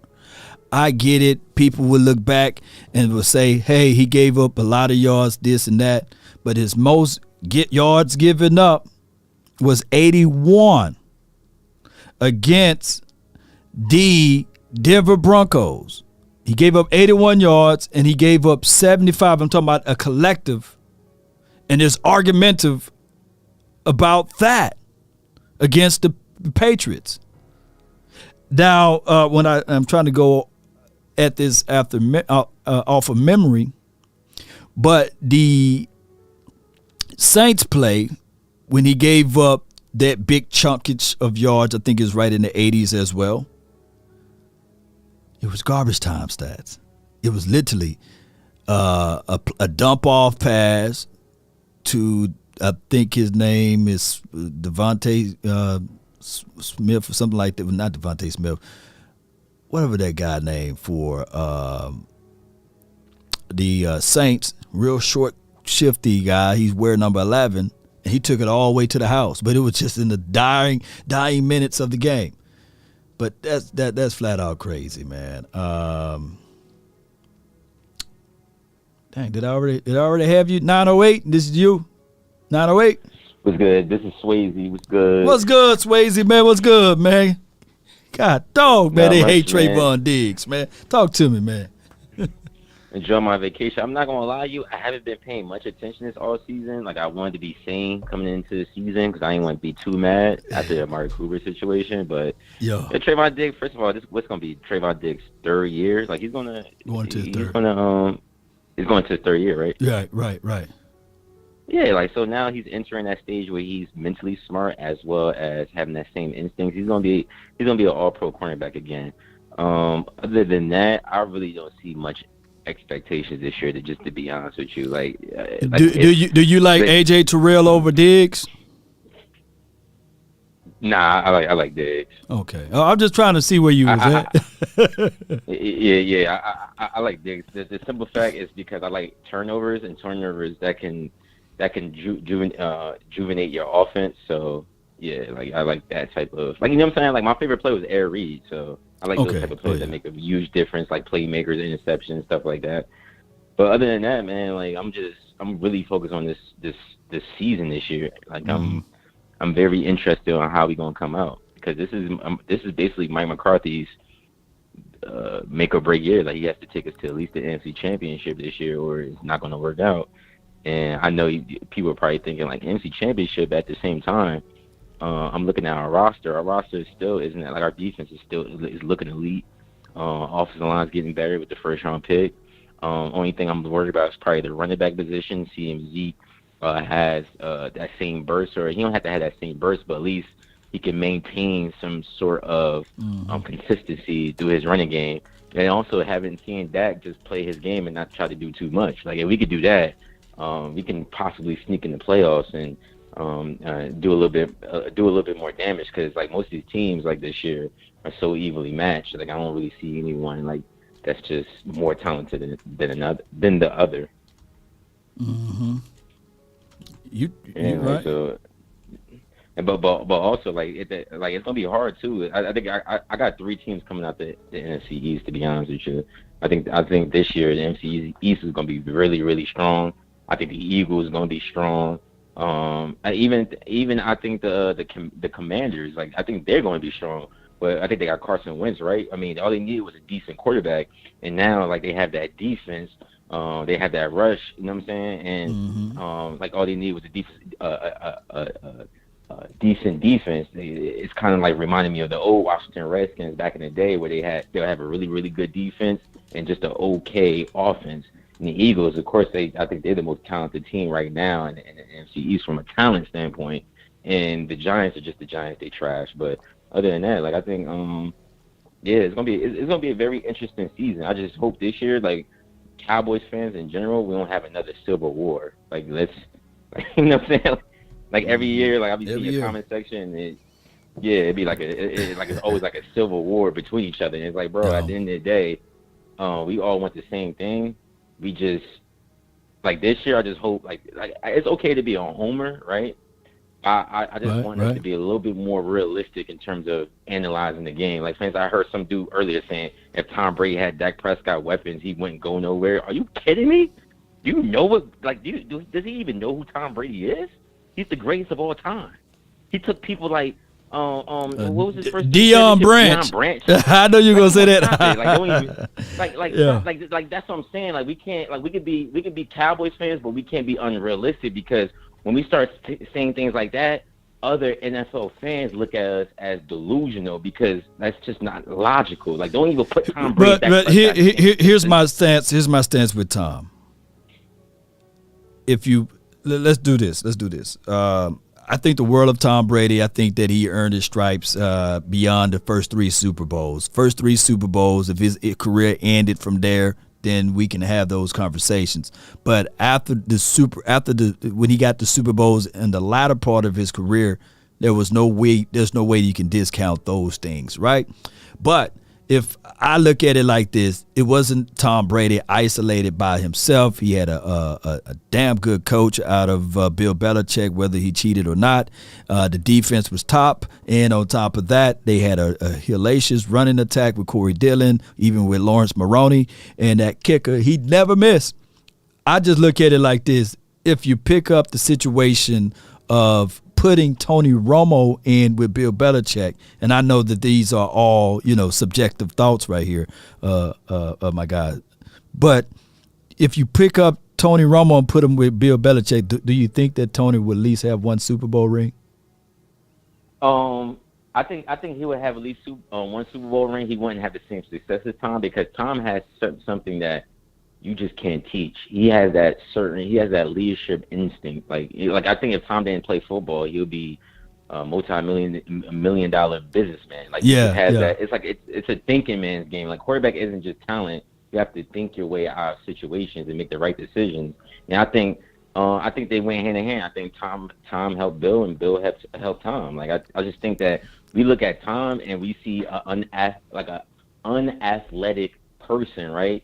But at the quarterback position, I think it's 75% mental and 25% physical. So, it's just a situation where, like, I really don't want to see any Cowboys fans. Right. Really just saying, I would never discount what Tom done did, right? As far as his overall legacy. He got 7 Super Bowls. He still got 7 of them. And C. Burleson says Bill Belichick isn't an offensive coach, but just like you and I both know, even like Bill Parcells, he wasn't an offensive coach, but he was a cerebral coach, right? He knew how to get the how can I put this? He knew how to extract greatness. Huh? He was calling plays too because I remember this is like around like 05. I think I think it was either 04 or 05. I think Sean Payton was our offensive coordinator, and Sean Payton was like I think he had a stretch of games he wasn't calling plays right. Bill Parcells took over the play calling. Like Parcells is an animal, man. Parcells is a freaking animal, man. And he like literally last year what happened in the playoffs. We probably if we were to lose, it wouldn't have been the way we lost. Put it like that. Yeah, we've been way more prepared. Like when the game started last year in the playoffs, I already knew like from the first play of the game with Deebo Samuel, I'm like, it's over. Like they can't even contain Deebo Samuel, and we know he's getting the ball. They That's lined, coaching right there. Like, they lined the first play. I was like, switch. I'm yelling at the TV, switch. They lined it Debo right across Anthony Brown, and I knew where the ball was going. It was the inside slant, and he caught the ball. And even though, like, my guy Randy Gregory was lined in the neutral zone or whatever they call it, offside or what have you, even though he was baited into that, they still let the play rock. And I was like, man, dang. That's going to set the tone. And then they went to the run with Debo. Then they went to another run with him. Then they went with a play action. I said, man, those boys, they've been doing their homework. Yeah, and we wasn't, because we knew exactly all week. I remember all week you said exactly what they was going to do, and they did it accordingly. They said you're going to punch us in the mouth, you're going to play physical, and that's exactly what they did, and we didn't respond. And that goes to coaching. But like that's why I don't really, like, not right now. I watch the Cowboys. This is the first time in, like, my life, my 26 years of life.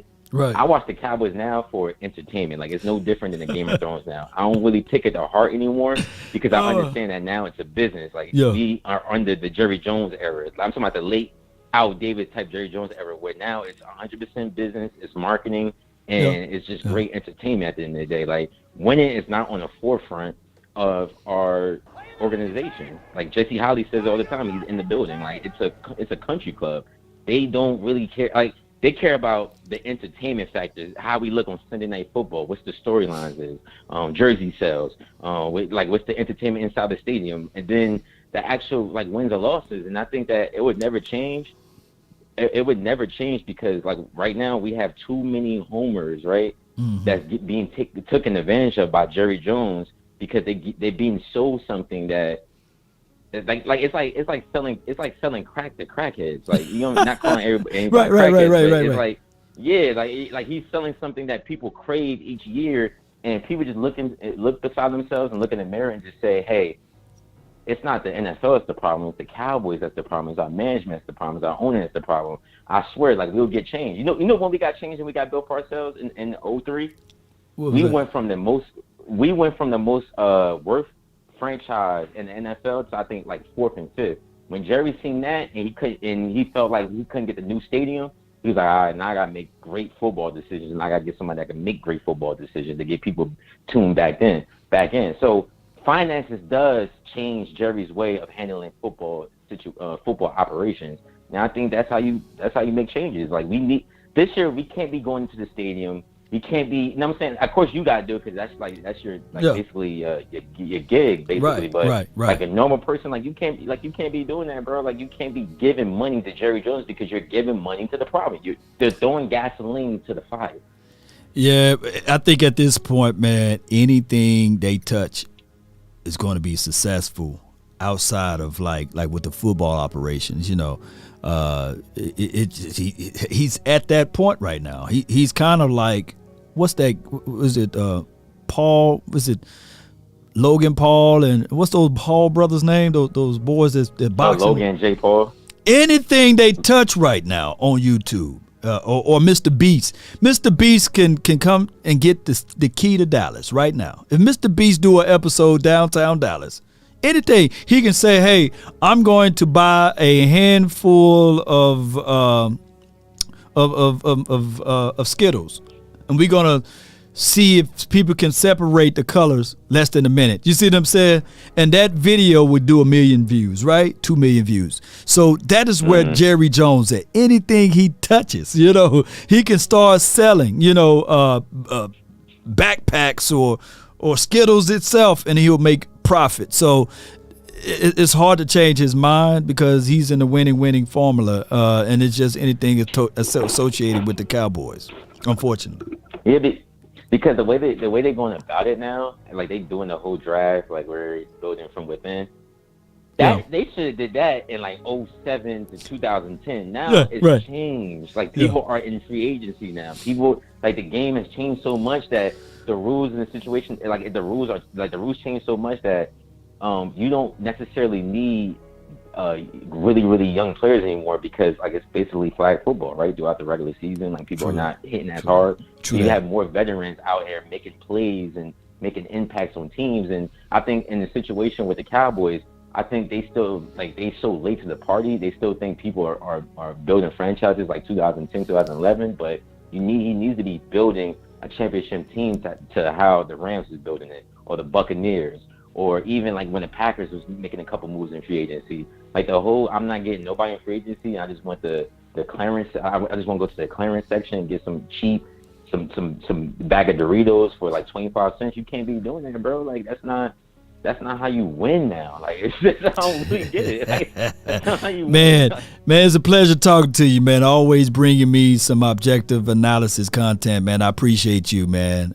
Keep at it, man. Hey, keep hitting me up on Instagram too, man. I love it when you drop me some of those things, man, to take a look at. I got you. Appreciate you, bro. Good call from him, man. That's my guy. Always bringing in the objective analysis. I mean, Jerry Jones is Jerry Jones. Ain't nobody coming to see you, Otis. 831, what you live? Law Nation, how you doing, my man? How you doing? Doing well. I can't complain. Hey, blessings. This first-time caller. This is Nacho from the Bay Area, Northern California, up here. Okay. Listen to your show. You guys are outstanding. You do an outstanding job. Appreciate all the Dallas Cowboy content along the way. So real quick, I think my take has been with our Cowboys is in 2014 and 2016. Those are the 2 years that I'd like to think that we had an identity. We knew what our strengths were, and those were 2 top years, right? Tony Romo in 2014, and then 2016, Dak and Zeke's rookie year. Those were really seemed like we were going somewhere. We were going to make some noise in the playoffs, and other than that, it just seems like we have fallen off of that. And my main thing this year is, I think it's going to boil down to, Coach McCarthy all the way down to Kellen Moore, the scheme, the game plan. How are we going to tailor that offense to fit Dak Prescott and what he does best, and what we can do? We've obviously lost a lot of firepower. I get that. This is the time now where I think this is going to be paramount this year in terms of what we do. I do like the direction of our defense. With Dan Quinn and what we're doing on that side of the ball. Whereas, I think it's unfortunate, if you will, that we're still playing with that thought of these rumors that are out there and what's going to happen down the road, and do we have the right coach in place, and what's your take on all that? Well, the coach rumor would never go away. The Barr rumor is bound to go away once the training camp really kick off. But the holding the coach. You all right? I'm good. I'm out here doing some stuff I appreciate. Woo, I thought you were driving. I thought you were getting off into the media there. I said, Lord, please help. I hope this man is all right, No, I appreciate that. I appreciate that. Oh, my gosh, man. I ain't want you to be safe. You want me to be safe? I appreciate it. Yeah, I want you to be safe, man. I ain't want you to get wasted. All right, so I just look at it like this. Good, valid points, but the rumors will never go away because we really want to win the Super Bowl. I think that even going to the NFC Championship would not be enough to save Mike McCarthy. It would not be enough. There we go. So it's pretty much Super Bowl or bust for him.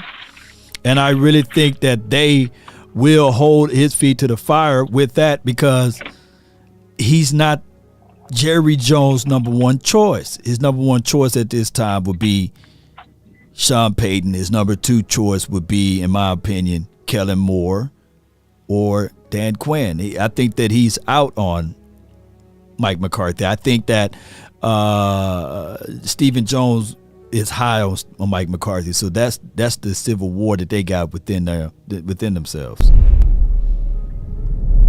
that's intriguing, right? And yeah, and you make a good point. I know that Kellen Moore at one point was, including myself, I was definitely drinking the Kool-Aid, young, innovative, especially, last season, that first quarter or the first 6 games, what have you. Man, we just looked like we were ahead of the game, that our game plan was ahead, and we were just doing such a great job of just being ahead. I mean, even what we did against Bill Belichick on the road against the Patriots, and it just looked so good. And then all of a sudden, we just seemed to we lost that identity. We lost that confidence and that swagger offensively, and how to, we were dictating to defenses, whereas it just seemed like the second half, it was like the defenses were dictating to what we were going to do. And that, I think, is where the frustration went, is where we just went downhill offensively, obviously for many reasons, of course, with injuries and what have you, offensive line and all that. But listen, I'm an educator up here, and right now I'm in my summer mode. I'm kind of like, I was listening into your stuff, and I'm like, you know what, I've never called in. I'd love to just say hello, blessings. I mean, I listen to your stuff, and you know what, you are outstanding. I appreciate what you do, and but I'll leave you with this. I'm thinking 10 to 11 games is where we're at this point, depending on how we can grow. And to my take, I truly believe, especially that San Francisco 49er game, still my stomach sick to my stomach the way we showed up. We just didn't show up, and we got punched in the mouth. I'd like to know one thing, and I'll leave you with this stuff. If a Sean Payton, if a Mike Shanahan, if a McVay, just as examples, play callers, if they were calling our offense with our players, would it make a difference from what we have? Are we talking about is it the fact that we do not have an elite level head coach and play caller in place with our players to move forward and take us to the upper echelon? Or is it that our players are not executing the game? Wow. I think with McVay, he would have at least gave Pollard more touches. I think that he would have utilized my guy CeeDee Lamb a little bit more. Five touches in that game wasn't enough for CeeDee Lamb. As far as the Cowboys penalties, those are the penalties that's all derived from, I guess, the cultural. You can't just get 14 penalties and blame it all on the refs there. You got to clean up some of that. And I get it. The Cowboys are viewed to get more penalties, but come on, 14 of them. And some of those penalties were offsides or delay of games and things like that. Those are things that you can clean up. And I think that Mike McCarthy was put into a bind because of those first few weeks of the season. His memory probably just like mine. Everybody was saying, you don't even need Mike McCarthy right now. Look at Killing Moore. They were calling him not Kellen Moore, Killing Moore, killing the gang. He's going to be the next phenom. And Mike McCarthy folded his arms and said, okay, I'm going to let the young kid hang himself then, since they don't need me. And since the front office is already talking glowingly of Killing Moore or Dan Quinn, then I'm going to sit back. And that's what we're going through now. And think about it. The Cowboys have already snatched the rug out from under his feet. He's going into his third year coming off of a 12-5 season, and he's already in the hot seat. That's crazy. Yeah, it's a crazy thought. My main thing is just I'd like to think, that's obviously my opinion, but if I'm in his shoes, I'm McCarthy's shoes, how are you going to go out? Are you going to basically just kind of have your hands crossed and just allow things to happen, or are you going to have any sense of pride and say, hey, listen, I have a reputation. If this young kid is learning on the job and not getting us to the, he's a play caller. He's a quarterback. Right. He's a quarterback guru. It's like, get involved, do something with your team, I think that's the unfortunate part is that, he's got a reputation, and obviously he's won a Super Bowl and all that, but it's like, wow, if this is the way he's going to go out by saying I'm going to be a supervisor and just allow my coordinators and coaches to call the game plan, I'm not going to get involved. Well, then, you know what? You're going to be one in and out quick and fast if that's going to be the case. Beta, he got to get that alpha mentality and say, hey, if this ship is going down, let me steer it. I'm the captain of this ship. 100. Right. Absolutely. Right. He can change the narrative. Man, I'll leave you with that. Appreciate you so much, man. Thank you for the call, my man. Yeah, all absolutely. Right. Good call from him. That's a good call from him. Yeah. There's nothing but the truth there. There's nothing but the truth. Okay. The conference has been locked. I promise you guys I can go on for hours. I got two people just waiting. But to contextualize this, man, this Mike McCarthy don't exist anymore. That Mike McCarthy, gone. The one that would chew out the quarterback. The one that would get into the face of the quarterback, right? The one that would tell one of the better throwers of the ball, hey, man, I'll whoop that, ASS. So I don't think that person exists in Cowboys land, right? I just don't see it at all. Let me unlock it for the conference has been unlocked. Coach AJ had called his. I got to unlock it for him. But I'm going to let these three guys, Coach, if you call back in, you'll be put in line here. But I'm going to let the 409, and then it will be MJ, and then it will be Coach if he called back. So from the 409, you're live. Hey, Law, this is B-Bird, man. B-Bird, appreciate you. No problem, brother. But McCarthy kind of lost that when he took he had Kellen Moore forced on him. Mm-hmm. That's just my belief. Yeah. Because an offensive head coach would, have called plays before. He doesn't necessarily want someone else's offense coordinator coming in. And at the time, they said that, and he said that, no, I wanted Kellen, but it just doesn't jive with me. I don't see why an offensive-minded head coach is going to want an offense coordinator that's already there. He's going to want to pick his own, or he's going to call the plays himself. Right. So whenever he did that, I think he kind of lost his leverage at the time. That's why I always say that the Cowboys and Jerry and Steven, they like to get coaches that have no leverage so they can dictate the terms to them.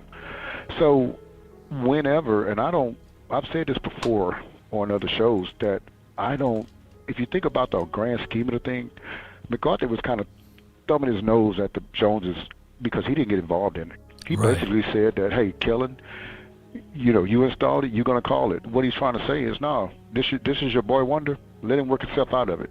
So now this year he doesn't have that to do. He has to come in and take over when things go wrong because he only has this year. They're not gonna keep him on if things go awry again.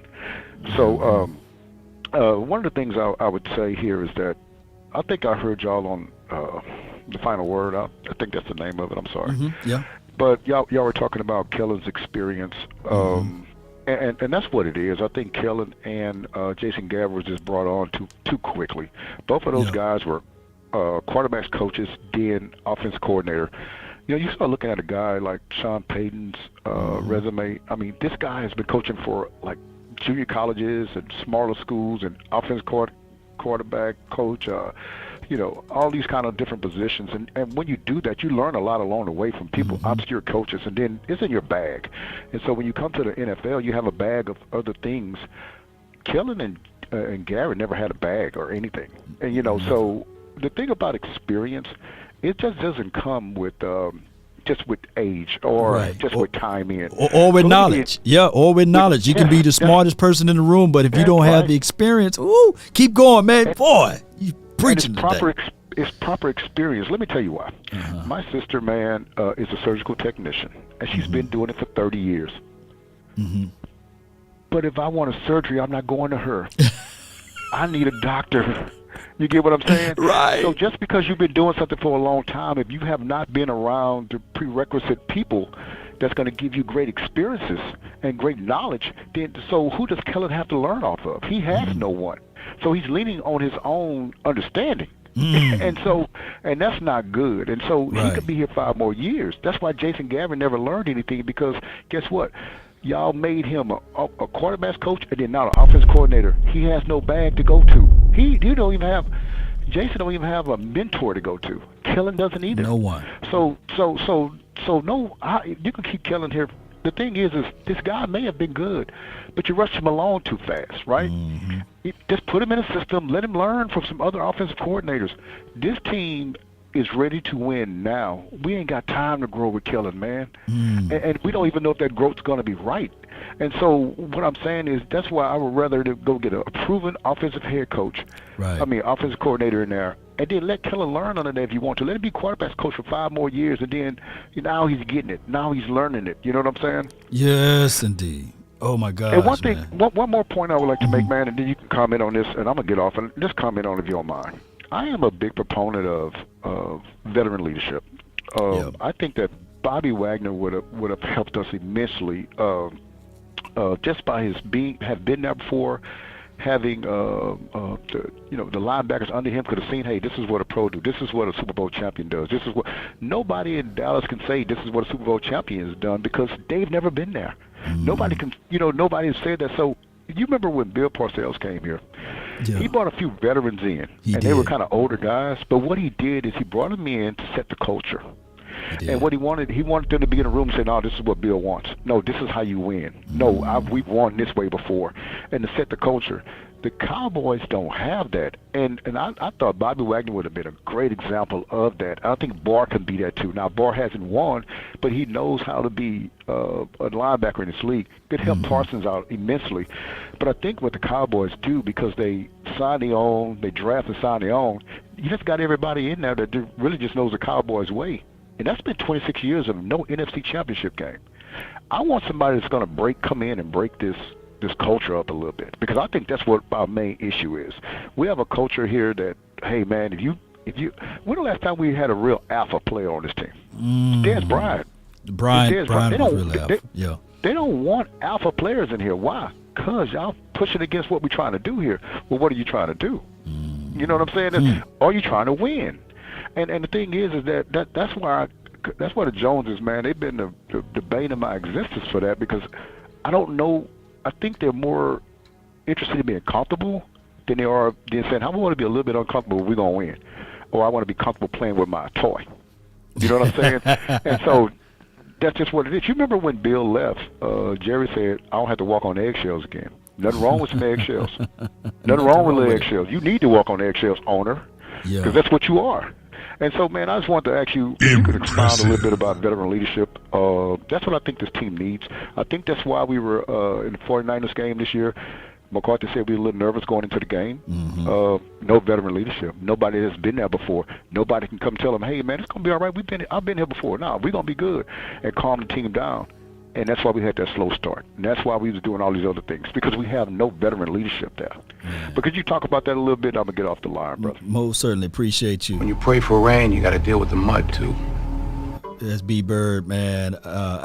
This guy got a wealth of knowledge here. And he spit nothing but the truth. Nothing but the truth. Veteran leadership goes a long way, not a short way. What people tend to do is they look at the overall collective, but they miss the meat, worrying about the potatoes. They say, well, Parcells, when he was here, he didn't do much.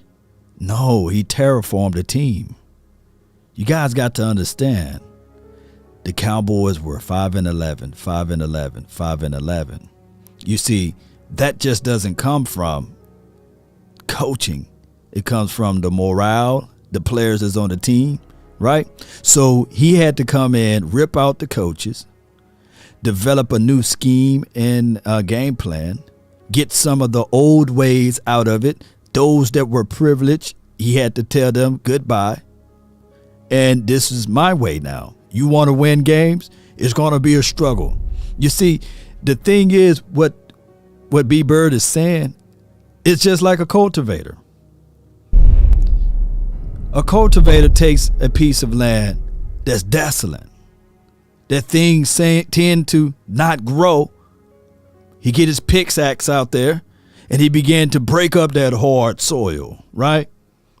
Loosen it up so the oxygen can get in there. Before he plants said seed, he began to treat the soil by wetting it or going to go out there and get nutrients so that he can put back what was taken away. But all of that takes time. And that is what a veteran, seasonal guy would do.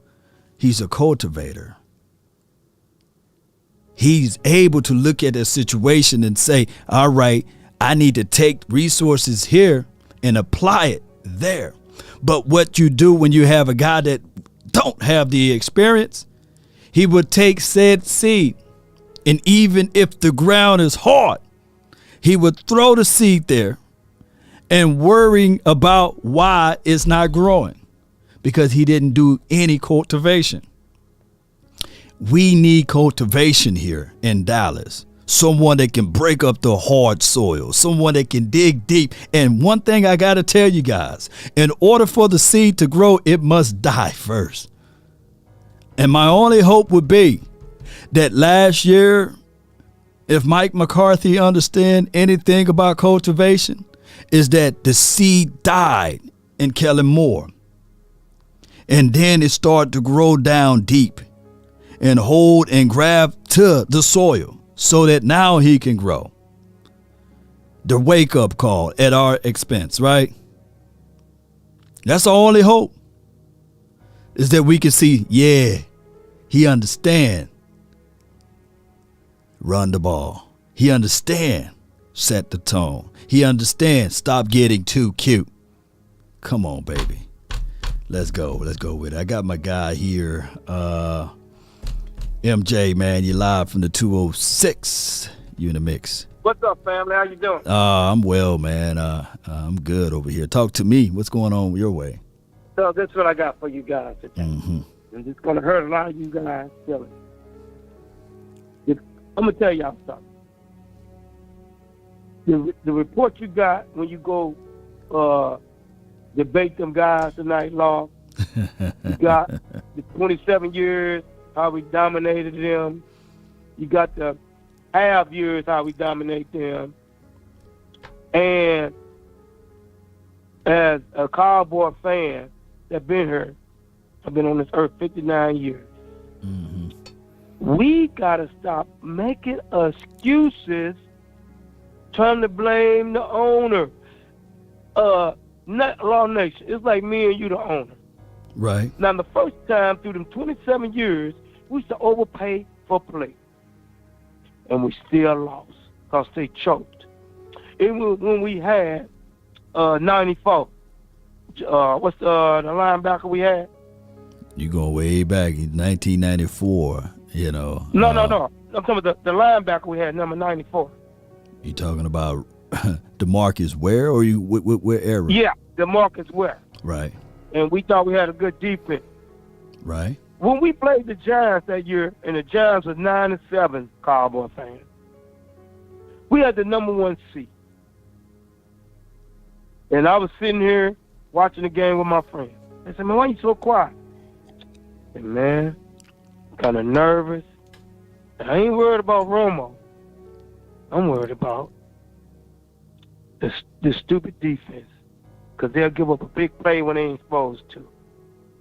52 seconds left before halftime. We let the New York Giants draw 75 yards and get the game back close. And then stupid number 84, Big Mouth Clayton, dropped the pass going across the middle that it would have went 60 yards for a touchdown. That would have put us over a hump. But we'd have got in the championship game, and I know we would have won. That was in the third quarter, though. He dropped that pass in the third quarter. Yeah, he dropped that third quarter. We'd have went up by 14. You had a whole dog. We lost by 3. You had a whole quarter to make that up. We couldn't do it. That was the momentum change. When the momentum changed. Now, do you think if we had a better stable team as it relates to a collective, as it relates to coaching too? No. Law, can't say a better team. You the number 1 seed. What are you talking about? Dog. We was bragging on. Our defense Patrick Creighton really wasn't dropped that the good. ball in the third quarter. See, that's one of the things right there. Now, granted, so you saying you saying that Wade Phillips was better than Tom Coughlin? Huh? Wade Phillips was better than Tom Coughlin as a coach. Wade Phillips, that year he was 13-3. You looking at record? I'm looking at preparation. Tom Coughlin had a 9-7. What's the preparation? He preparated him. See, here's the thing. The Cowboys were collectively the rabbit. Why does the turtle beats the rabbit, huh? Why does the turtle beat the rabbit? Can't make an excuse, Law. No, you making the excuses. You making the excuses. Look, if you the Cowboys was in Cabo, yes or no? Huh? The Cowboys went to Cabo, yes or no? What that got to do with it when we got the lead? We was kicking their butt. We was dominating them in the first half. When if you listen to boxers, hold on. If you listen to boxers, they don't dissipate, meaning that they don't even have relations with their woman, because they know that even in the slip of them doing self-pleasure, releasing energy from said self, that one little obstacle, that one little self-gratification can stop them from achieving their goal. Now, I'm not saying that these guys shouldn't dissipate or what have you, but in a football game, it is about those who are prepared. It's about those who are ready. And you can't tell me that the Dallas Cowboys were focused and locked in by going to Cabo, celebrating before they achieved their awards. You can't. You just don't do that. No. They went to Cabo, Law. We start the game out whooping the Giants' ass. We was about to blow them away. And we would have, look. And what the Rabbit did, the Rabbit started off blowing away the Turtle. He had the lead. And the Rabbit decided, hey, since I'm so far ahead, I can lay down. And the Turtle was sitting there saying, hey, don't worry, I raced your great-grandfather, and he had the same mentality. You see, the reason why the Turtle beats the Hare is not because of any levels of talent, skill sets, or anything. It's about wisdom and understanding that the race is not to the swift nor the battle to the strong. Go ahead. You trying to make excuses. No, it's all. We had a few chances in the 27 years to make it to the Super Bowl, even when we even choked against Green Bay. Like you paying that whole thing on Patrick Creighton dropping the ball in the third quarter. Don't you know we had a whole nother quarter? No, I said, did you hear what I said, Law? Say it to me. The defense gave up a big play with 50 seconds left. How you let a team drive 75 yards in 50 seconds, bro? That's what turned the game around. Do you remember put that Clayton in the third quarter? Do you remember the intentional grounding call too? Yeah. Did that hurt the team? Do you remember the drop by T.O. too? Yeah, that's what I'm trying to tell you. But I'm telling you, I put some money on it. If they would have kept that score like we had it, if the Giants would have drove 50 seconds, and I'm still mad at it. We probably would have won that game. We got beat 21-17. Because remember, Romo drove to the 20-yard line just like we did against San Francisco, and time ran down. It was too late. Ain't no way. Like you said, we choked against the 49. We got to stop coming on here making excuses. Jerry Jones and Stephen Jones is not playing. We got the best talent. We got the best coaches. And Law, I'm going to get you. Talk to me. I'm going to get you, Law. Get me. Law, you cut somebody up a few weeks ago, and they was bragging on the coach from New Orleans. And he ain't won shit in a long time. Who you saying? I did what? The coach from New Orleans. Everybody talking about to get. Sean Payton?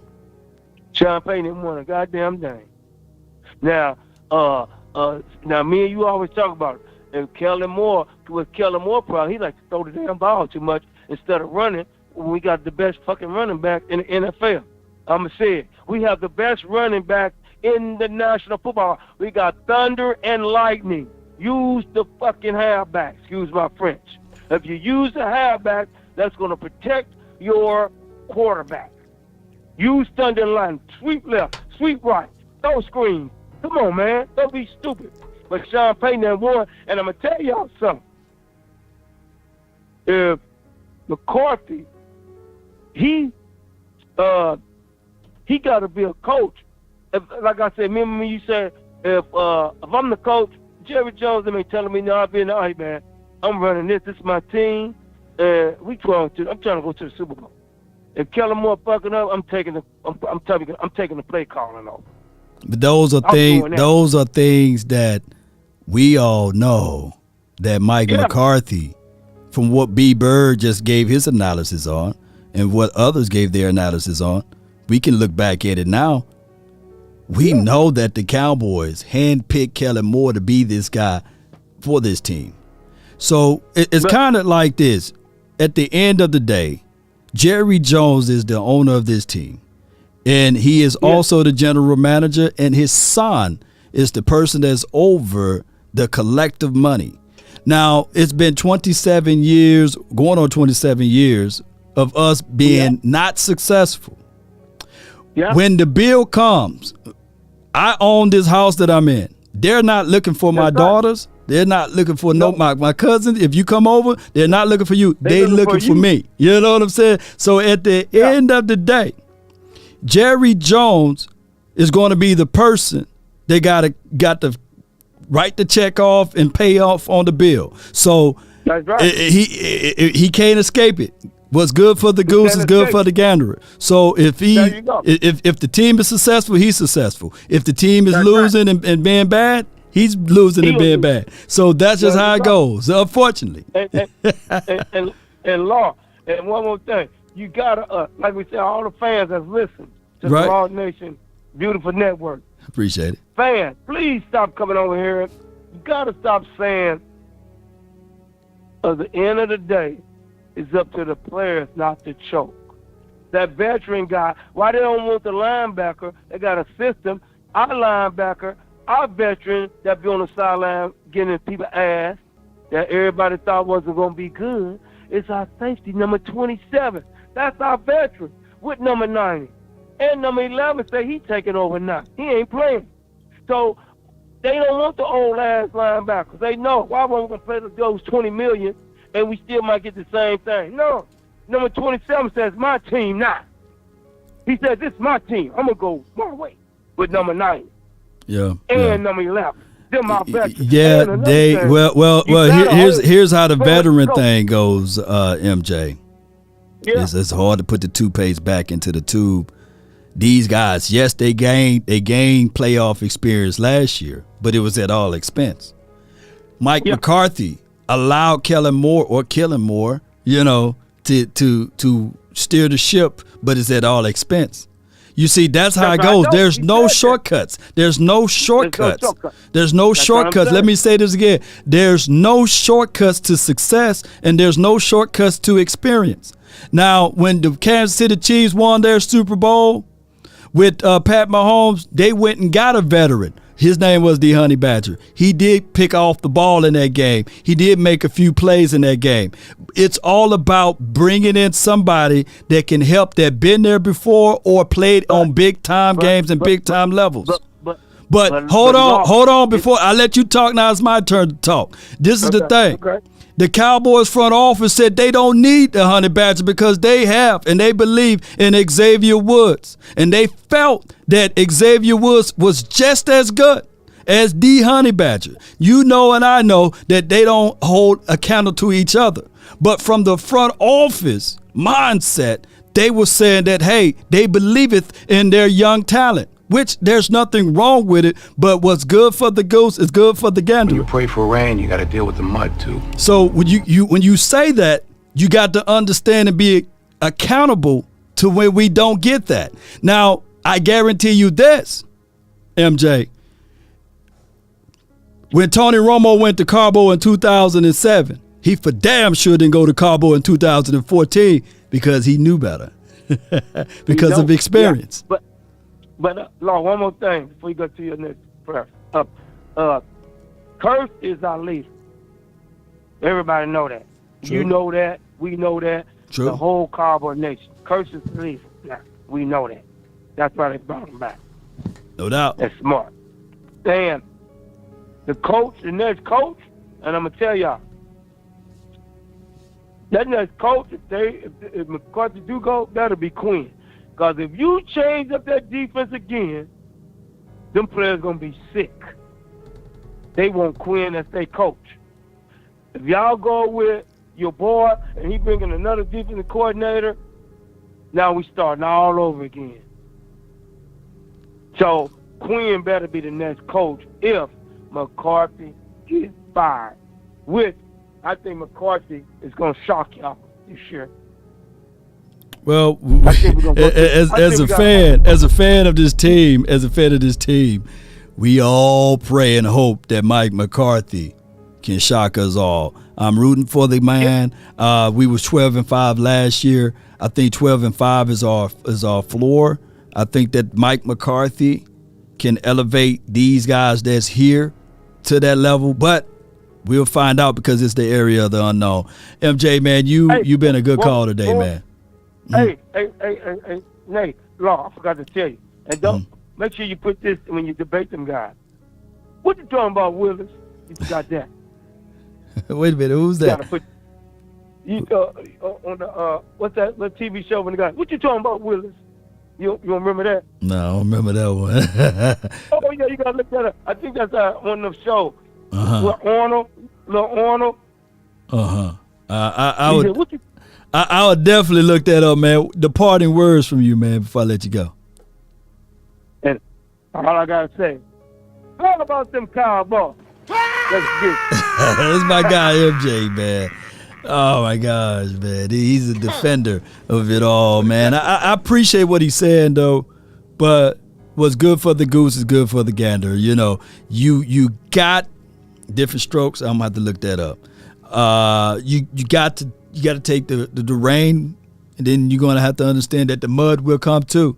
So if you depending on the youth, if you depending on guys that don't have the experience, that never been there before, then you got to make sure that you be, I guess, waiting for the results. Gary Coleman, I'll look that up. Different strokes. I meant to say, yeah. Normally I would leave, but I'm gonna be a man of my word. I'm gonna let this one more caller come in. The conference has been locked, and then we're gonna roll like dice. But it's Cowboy Roy. You live, Roy.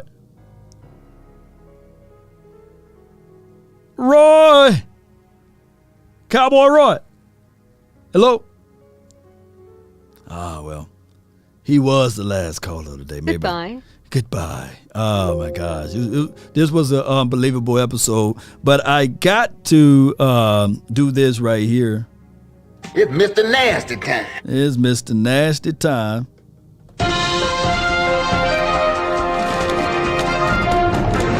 We got breaking news. Cardinals are giving Kyler Murray a 5-year, $230 million contract. Well, 0.5. You don't want to leave out that $500,000 deal, which includes $160 million guaranteed per sources.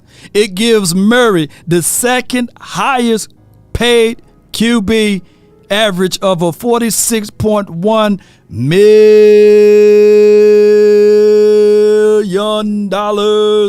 Oh my goodness. And he did all of that.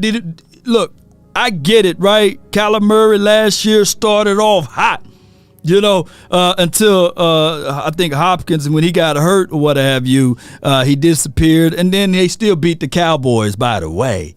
Not like they blew us out too, but they won against the Cowboys. They beat us, you know. But if my memory serves me correct, do Kyler Murray got a playoff win? Do Kyler Murray got a Super Bowl, by the way? You know, And how many times did Kyler Murray won their division? But that's a story of a different day, because the 4-ladder, the 3-ladder, even the 2-ladder or no ladder network would never bring this up. I didn't see series of montages of Kyler Murray. Is he worth the money? Is there back-to-back talking points about him? Now, granted, we like the kid or what have you. Shout out to him of what he did in college or what have you. But come on. Hey, my guy Zaya Jackson says he's 2-0 against the Cowboys. One time now, he's 1-1 against Dak Prescott. Well, now he's 1-0 against Dak Prescott. But 2-0 against the Dallas Cowboys collectively. They played us in the pandemic year, I believe, and they beat the bejesus out of us. And then they played us last year, which was a very close game. But if you listen to the pundits and critics, the Cowboys lost by 40 points against the Cardinals, right? But neither here nor there. By him being 2-0 against the Cowboys, that warranted $160 million guaranteed. Is that what you said? Yes, indeed. Dre says, nah, they don't. Who ain't beat us? This is from Tez. Well, he's 25-6. I would say who didn't beat us would be the teams that's in the NFC East. But it is what it is. Shout out to him, though, by the way. Being a guy to get that type of money when all of his life he was told that he should be a running back or be a slot receiver, that he's not tall enough, not big enough. He's like 6-0 in Dallas land or what have you at Texas Stadium. He is a guy homegrown. I think he's from Allen, Texas. Is that correct? In overcoming obstacles, right? So for him to get this amount of money is a good situation for him. It's generational money. Not saying that the previous contract that he had wasn't generational, but this right here, man, he can do a lot of things in the future with 160 million guarantees. I want to tell people that the salary cap is increasing every year, and the new TV deal with Amazon, who Amazon reached out to me too, by the way. Shout out to Amazon. Which new TV deal by Amazon is $111 billion.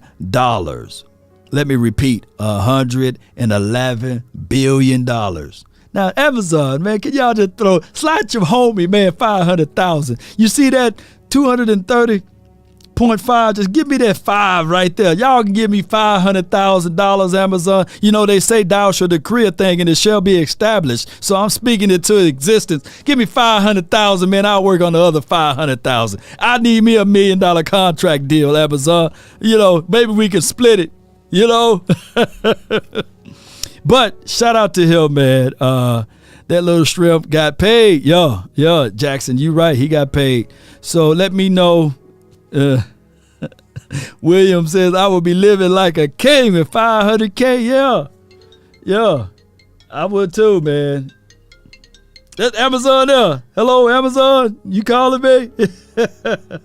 You know, Amazon, you calling low right now? I want for 500,000.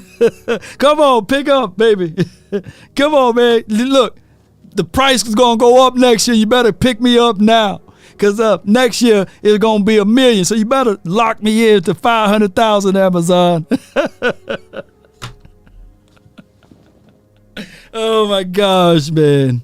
Ant-Man Murray. Y'all reach out to Amazon and say, Law is demanding 500,000. He want 500,000 from you, and then he want 500,000 from the NFL. And who else out there? Those big boys. NBC, ABC, DirecTV. Y'all hit your boy up. Did y'all have a good time today? I hope you did. If you did, please be sure. My contractor is here. That's why the phone is ringing. Be sure to smash the like button, share this content. Shout out to you, Simmons, for the 500,000 stars. He dropped 500 stars in there. Appreciate you, man. And shout out to you, Sean Fay on Facebook. Gave me 100 stars. I appreciate you. To me, getting Anthony Barr would be like getting a less expensive Von Miller. Give me the money. Yeah. Let me see. Anthony Barr. Like I said, 40 solo tackles, 24 assists, 3 interceptions. And, of course, he had 3 sacks or what have you. So, I mean, make it happen. I think the Cowboys will make a signing either Friday or the Friday after the first week of training camp when they do their little checkups or what have you. And that's only if everything passed through. What other thing? I had a super chat. This is from Lamar. I got shanked by the butter knife. He gave me a $10 super chat. Appreciate you. He says, OG and Oxnard, please force the organization to understand that from the hospital bed around the world, fanatics support and want the best from what these players are bringing in a Super Bowl. DC for life. That's from my guy. Lamar, man. So I really appreciate you. Shout out to Jametta, man. Put our prayers together for her from the hospital room, out of the hospital bed, listening in to this show. And I really, really appreciate her dedication, but we really want her to get strength and to be able to get out of that bed, take up thy bed, and walk away and get back to her home and support the Cowboys from there. Cowboy Nation, I really appreciate each and every last one of you all for being part of this beautiful episode. I thank those who hit that like button. I thank those who wanted to give but they couldn't give. I thank those who hit their share button too. I even thank those who said, man, this dude with the beard, I can't stand him, but I'm going to sit around and listen. I'm going to go grab me a cup of coffee, right? And listen to this dude spit his rhetoric, right? I like that, But Cowboy Nation, even in the triple heats and the darkness of this time, going on 26 to 27 years, we didn't fold up like a wallet or a lawn chair. We still support this team from the womb to the tomb. We have difference of opinions, right? We do. Those convinced against their will is of the same opinion still. But do not spoil what you have by desiring the things that you don't. Because at one point in time, the very much thing that you do have was something you dreamed for, longed for, or wanted, basically. Tell me not and mourn for numbers. Life is like an empty dream, for a soul is dead that slumbers, and things are not what they seem. Life is real, and life is earnest. But the grave is not his goal. Dust thy art, to dust returneth. Wasn't even spoken of the soul. You see, now the third eye is open to most of you guys. In his broad fields of battle and ambiance of life, be not like a dumb-driven cattle, but be the hero in the strife. Lives of great men all remind us we can live our lives sublime in departing, leave behind us footprints on the mighty sands of time. If these boys get together and roll up the sleeves, I don't care if it's 1,000 degrees. I don't care if it's 0 degrees, -1.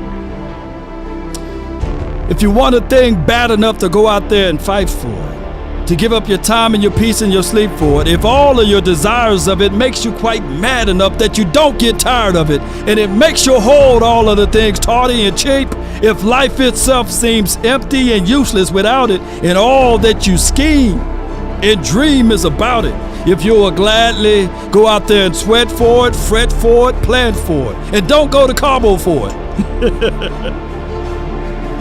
If dogged and grim and besiege and beset it with the help of Almighty, you will get it. Stay focused. The difference between a light bulb and a laser, they both beams of light, one just more concentrated. if you stay focused on the prize, if you stay focused and rooted in to your goal, you will get there. I'm telling you, trust and believe. We all been at the low parts of our lives. We all been to, well, some of us didn't know where the next meal was coming from, right? But somehow there was food prepared to you. Somehow there was chances and opportunities. The phone would just ring and you pick up and they said, hey, I got a job for you. There's somebody listening right now. Somebody is going to get that phone call, huh? Life-changing phone call for the good. Things are manifesting right now. Somebody is going to get that good report. Somebody. I don't know who it is, but I can feel it. Woo! I can really taste it too. It's good. It's great, right? Cowboy Nation, let's stay focused. Like that laser beam, can cut through any substance on this earth. That beam of light is just focused and penetrating. Slices through anything. And I come here to tell you guys right now, stay locked in, stay focused. This team, even when we are at the bottom, the organizations can't keep Dallas out of their mouths. This team, even when trials and tribulations and everything is being destroyed around us, they still talk about the Cowboys. There will be more stories talking about the helmet of the Cowboys than Kyler Murray, who just got $160 million, $230 million. There will be more stories about the Cowboys helmet. That's why we are America's team, right? That's why everybody loves to talk about us. We locked in. Ain't that right? Jay Lombardi, appreciate you. That's been my time. I really thank you all for yours.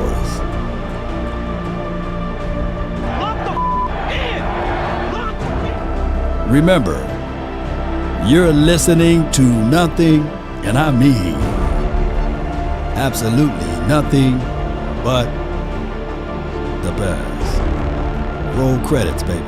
We about, baby. Oh no! Come on.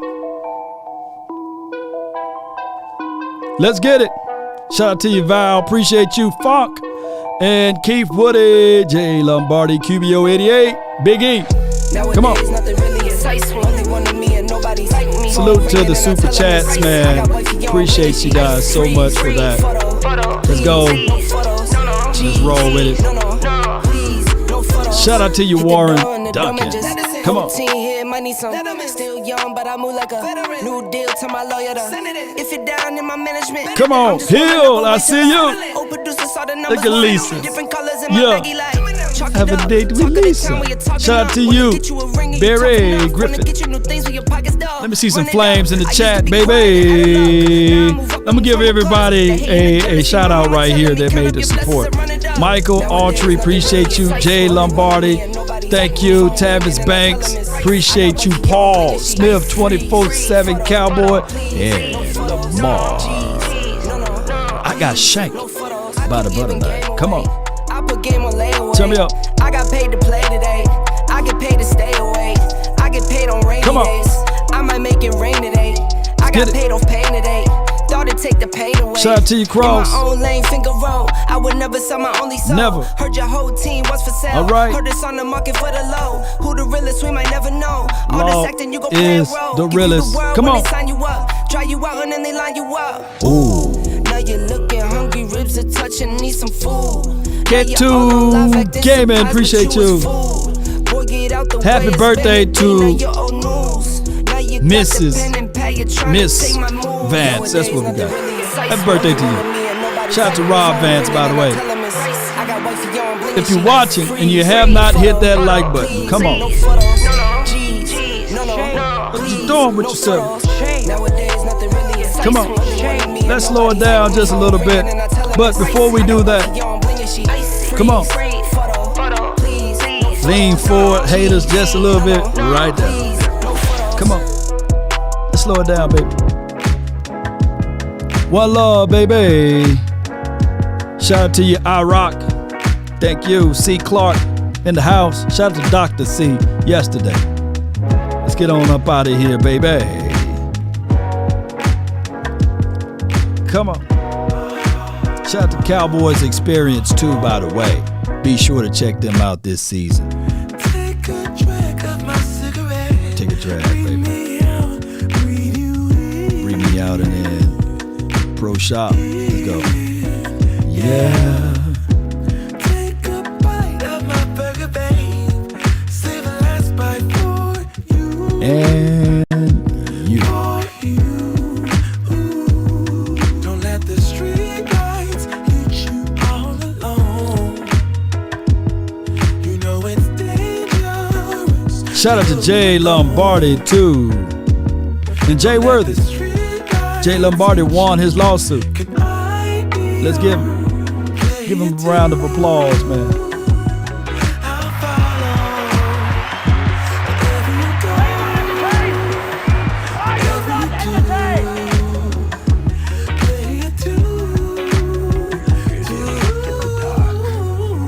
Big Sarge, let's go. They said, man, we got some breaking news. I got you, man. I got you this time, Jay Worthy.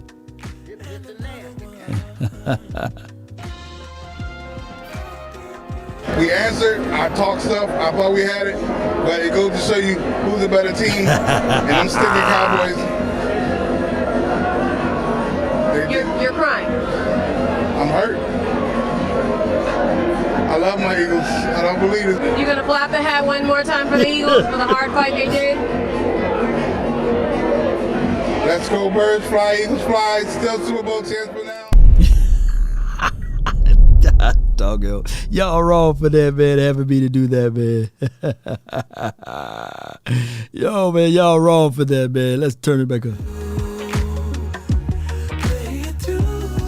Shout out to Monte G and D Block, Fly Boy, and Sheila Neal. If a paper crane can fly, then forever doesn't feel that far. Oh my gosh. So far. I've got balls of steel.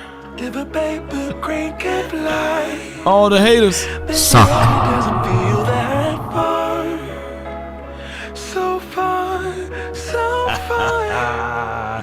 If a paper crane can Another fly, one.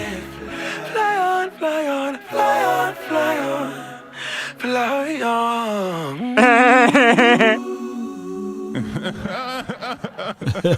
We gonna get on out here. One love, baby. I love picking on my people, man. You have to be your biggest fan. Oh my gosh, man. When things are really tough and they're really rough and nothing's working, but there's something inside of you that says, I just have to follow that. Because you don't know.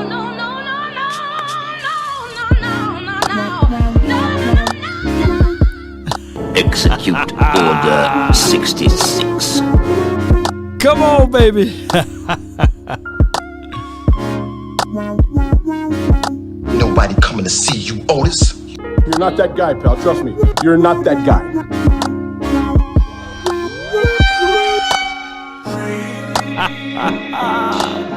You merely adopted the dark. I was born in it. Let's get it, baby. If you don't like Law Nation, You must be out of your goddamn mind. You ain't lying. hey, it's a party, baby. Emotional damage. That was easy. I got 1,000 buttons over here, man. Let me shut it down. Another one. Come on. Another one. Y'all stay blessed, man. I got you, man. Simply because you don't have evidence that something does exist does not mean that you have evidence that something doesn't exist. The absence of evidence is not the evidence of absence. Well, what I'm saying is that there are known knowns and that there are known unknowns, but there's also unknown unknowns. Things we don't know that we don't know. So you understand the words I'm saying to you? Yeah. It's Mr. Nasty. Come on, baby. Like this motherfucker don't miss. No, he's That motherfucker don't miss, man. He's good. In the heat of battle, he don't miss. No. In the heat of controversy, he don't miss. One love, baby. We out, man. I done had too much fun with y'all, man. Let me get this dude to make sure he correct everything at the house. Salute.